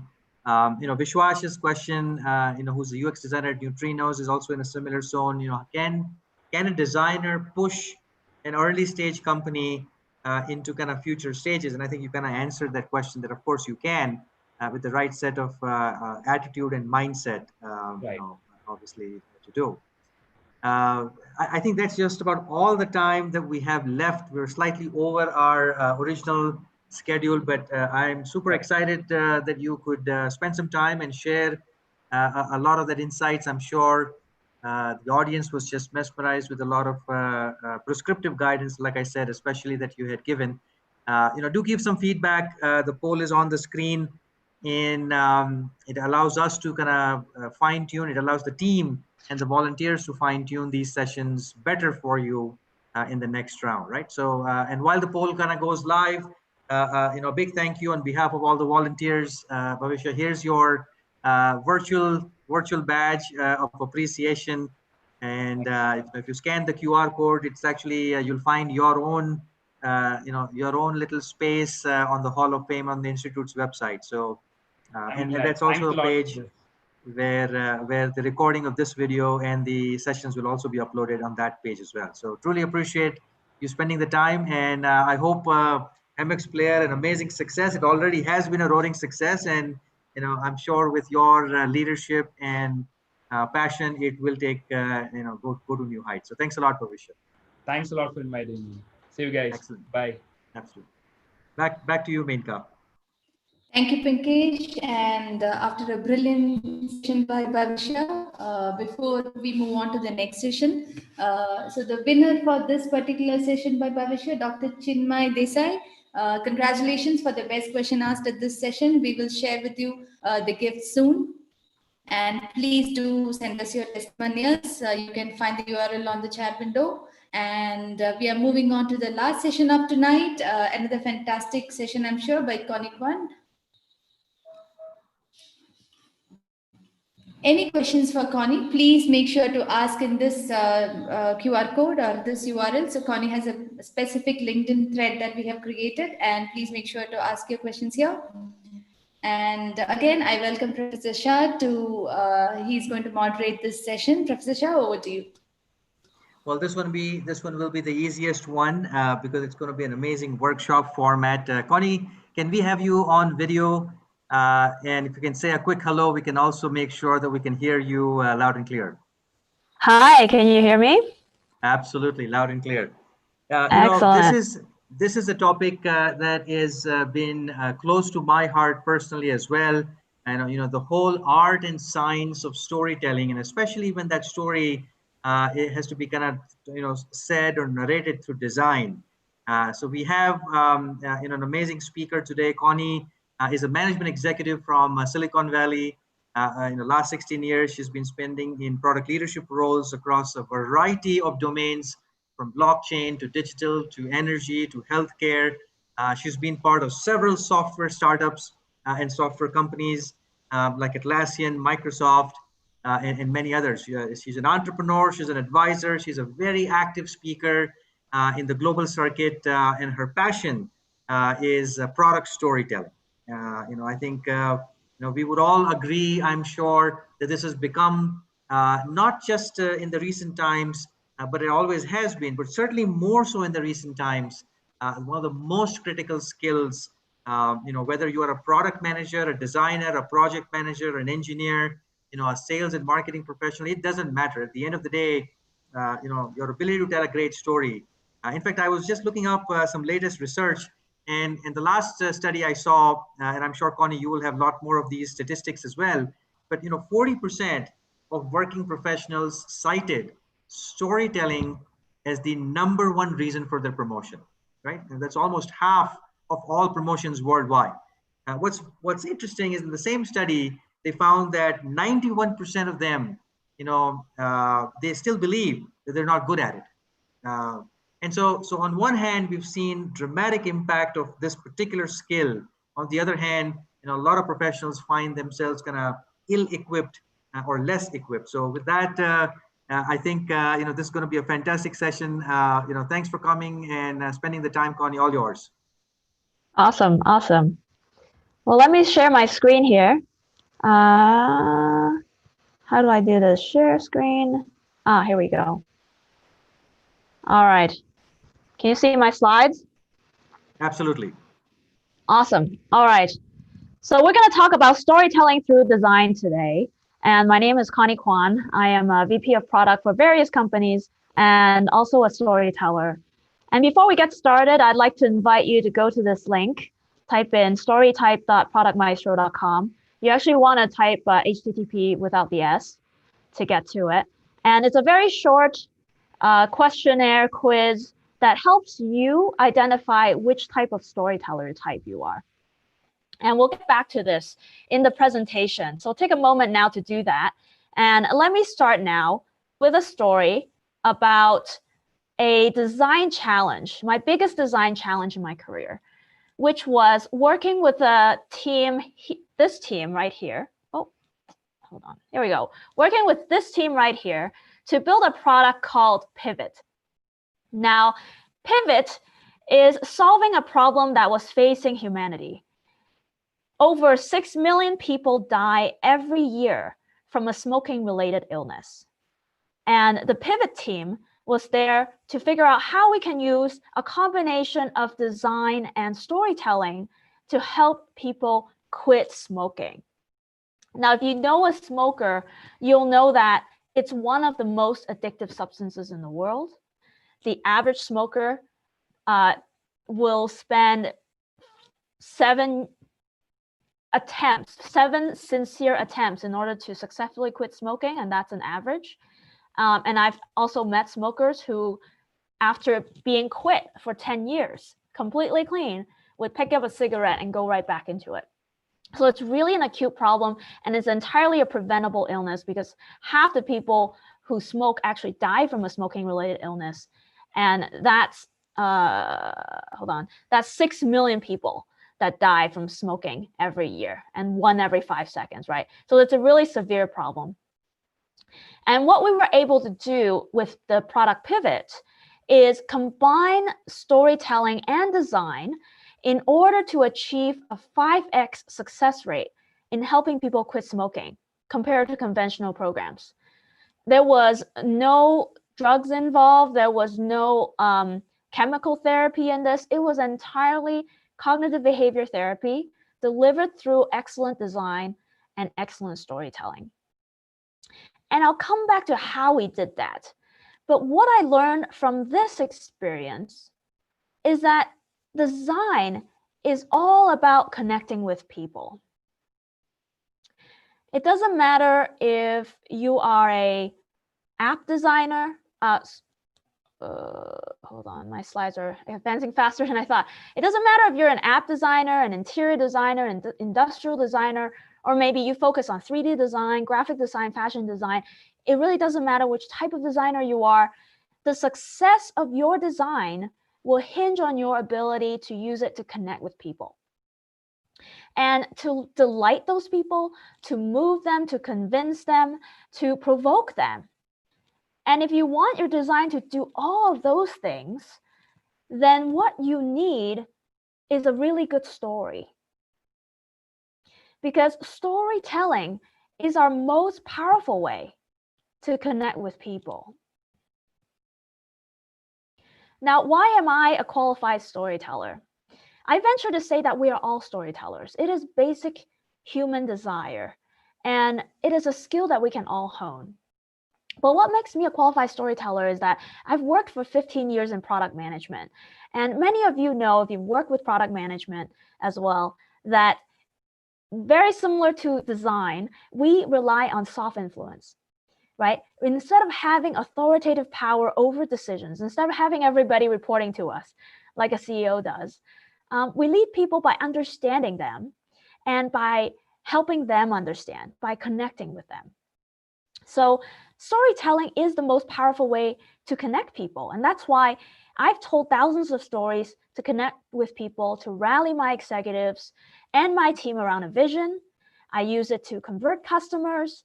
I use storytelling to work closely with designers to tell stories through my products and also about the products. And I've worked across companies, large and small, from enterprise SaaS to consumer apps. And now I teach classes on storytelling to help leaders build this skill and express it and help them connect with people. And through all of this, I've come to the realization that there are 6 different kinds of storytellers. And these 6 different kinds of storytellers are spread across an emotional spectrum, from the very emotional to the much more logical. And what this means is that for every message, there are actually 6 different ways that you can tell that story. And it will resonate very differently depending on which storyteller type you are and which storyteller type your audience is. The closer you are to the type of your audience, the easier it is for you to express it. But the farther away you are from the type of storyteller that they are, the harder it is for you. You actually have to alter how you express that message in order to more effectively connect with them. So you took the quiz earlier to figure out which type you are, and I'll share later on what the 6 types are, as well as which one you might be and where you fall in the spectrum. And if you haven't done the quiz yet, I encourage you to go hit this link now and find out which of the 6 you are, because it will help you understand yourself better, and it will help you understand which audience you will immediately connect with and which ones you have to work harder at connecting with. Now I'm going to share a insight, a learning from one of my classes. And that is the hero's journey. See, every story needs a good hero. And if you're going to be a good storyteller, then you need to understand this basic structure of storytelling that we call the hero's journey. What is the hero's journey? It actually looks something like this. The hero here starts at the top, the person there under ordinary life, and she is living in the unknown world. Once upon a time, there was a girl named Little Red Riding Hood, for example, right? And every day, Little Red Riding Hood goes about her everyday life. Then suddenly comes the call here on the right, right? The call is a call to adventure that sets the story in motion. So this call triggers your hero to step into the unknown. For example, one day, Little Red Riding Hood's mother asked her to take a piece of cake and a bottle of wine to her sick grandmother. So that day is different than other days. And this call then causes your hero to step into the unknown.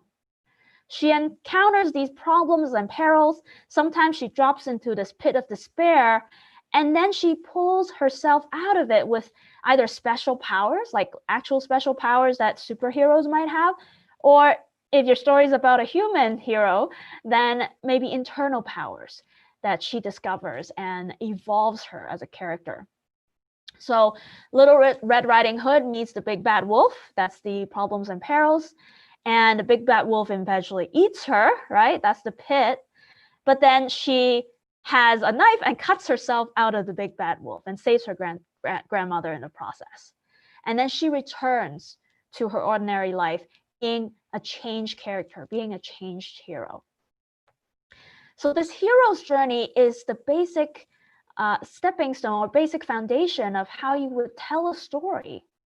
And it's important to understand, because if you want to be a strong storyteller, you need to use this structure. And one thing to keep in mind is that every story has a hero, and we ourselves are the heroes of our own journeys. So I am the hero in my own life, and you are the hero in your life. And naturally, the people that you want to connect with, the customers you're designing for, they are also heroes of their own journey. So here's the kicker. If you want to choose a story to connect with your customers, your audience, then why not choose the most important story, right? And that's the story of your customer's own hero's journey. So now we tie it back. Now we tie it back to how your customer perceives their own journey. So take a minute to think about that. How would you think of a design challenge that you recently have. How would you combine storytelling with your design? And how would you use the hero's journey to map out that story? And then how do you put your customer in the center of that story? Because what really matters at the end of the day is your user, your customer, right? So how do you take your design, wrap it in a story, and put your user in the center of that story?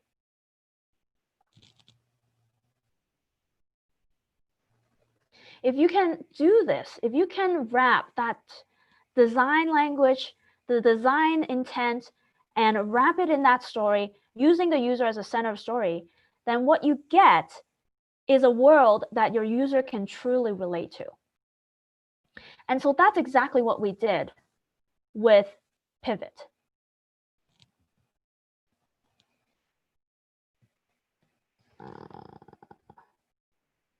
Can you see the slide on Pivot?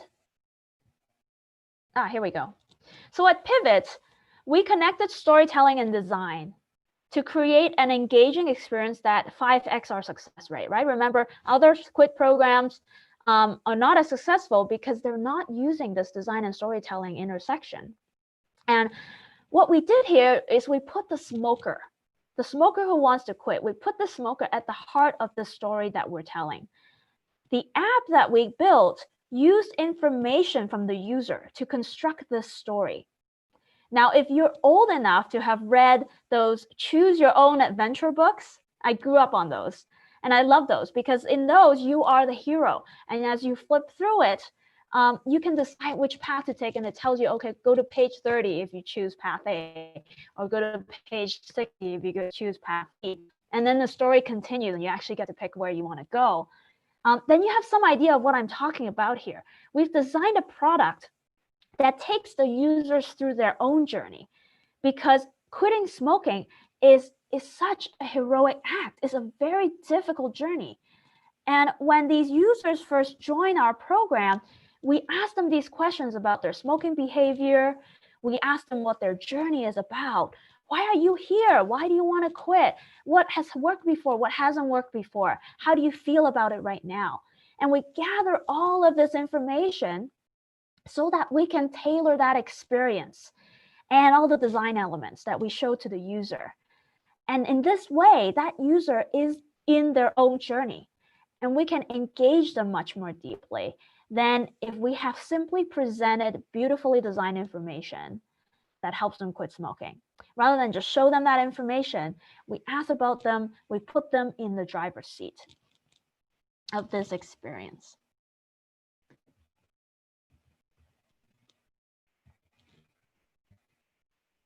So remember, think about how you can take your design and wrap it in a story that is about your user. And if you want to make your design more compelling, how might you do this? How might you break down that storytelling piece? Well, you're probably already familiar with the concept of UX versus UI, right? UX being interaction design, wireframes, prototypes is the bones of that design. And then the UI is the visual, the touch and feel, the ultimate kind of texture that you get from that experience. So it's the skin, right? Is the interface of how you would work with your design here.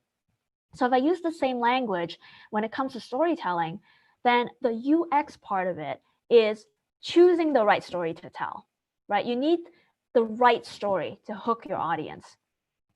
And then the UI is bringing that story to life. And I teach 2 classes specifically targeting at these 2 aspects, right? The choosing the right story to tell. Hollywood do this over and over again, and they have 6 stories that repeatedly are told across time, across cultures that are effective. And these 6 stories are basically the ones that you can choose from. And by choosing the right story, depending on your audience, then you have the right story to tell. Then you take that and you bring it to life using the right words and the right images. And in these 2 classes, there's a common thread. This common thread is the 6 different types of storytellers that are spread across the emotional spectrum. Because how you go about choosing the story that you tell, as well as how you go about then bringing it to life with the right words and the right images, hinges on the storyteller type that you are and that your audience is. So I'm going to share another insight from the classes with you, which are the 6 different types of storytellers. And they are from the very emotional evangelist to the very logical professor. Now, take a look at what your own type is. And you probably receive an email also with a little description about which storyteller type you are. So depending on where you fall in this emotional spectrum, now you understand that if you meet an audience that is exactly the same storyteller type as you, then tell the story how you would, because you will naturally tell the right story to connect with them. But if the audience that you're talking to, or the customer or the user you're talking to, is on a different end of the spectrum or a different type than you are, then you need to be a little bit more conscious about the story that you choose and the words and images that you use to support that story that you chose. So there's one takeaway today is understanding which storyteller type you are, and that you need to vary how you tell that story depending on if your audience is the same as you or different than you. For attending today, I want to share this discount code for you, which is 2020 PLF. If you're interested in joining one of these classes to go deeper, right, into, okay, I understand that I can speak to the same type, but how do I go about speaking to a different type? If you want to dig into that some more, then I welcome you to check out these classes. And I would like to offer you a 50% discount for being part of this Product Leadership Festival community, and use this design code to, or discount code to get your discount. And with that, I invite you to connect with me. I hope you learned about which storyteller type you are, and that is helpful to you in combining your design with storytelling. And please don't be a stranger and reach out to me through these channels here. Fascinating. I certainly did not know the 6 types. I had heard the 7 styles of storytelling, but I think you've kind of brought a very new dimension to it. So I truly appreciate that.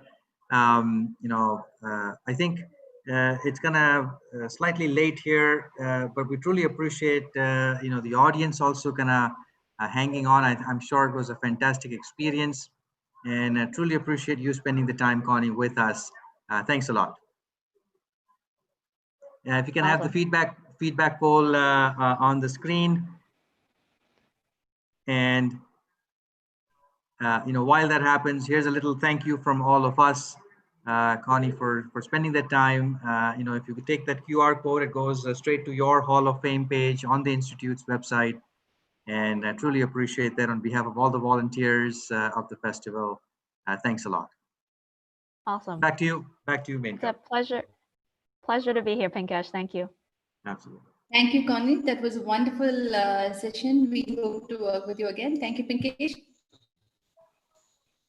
And before we close for the day, please do send us your testimonials. And tomorrow is day 5 of the festival. We have 4 power-packed hours starting at 4 p.m. I'm happy to announce that we have 2 winners who will present their most voted topic at the open conference tomorrow. So we start at 4. So please join us at 4. And after the open conference, we have 2 wonderful sessions lined up for you. One keynote is by Nirayal. Many of you would have already read his book. He's the author of Hooked and Indestructible. We have a complete hour of Nirayal for ourselves, and another by Baidurya Sinha from ADP. And we have a wonderful career panel on design, specifically for design careers. So this is another session that we are having for tomorrow. I hope you all enjoyed the session today, and on behalf of the team of Institute of Product Leadership, I thank the speakers, moderators, and of course you, our attendees, for taking time out to make this festival a successful one. Join us at 4 p.m. tomorrow. Thank you, everyone. Good night.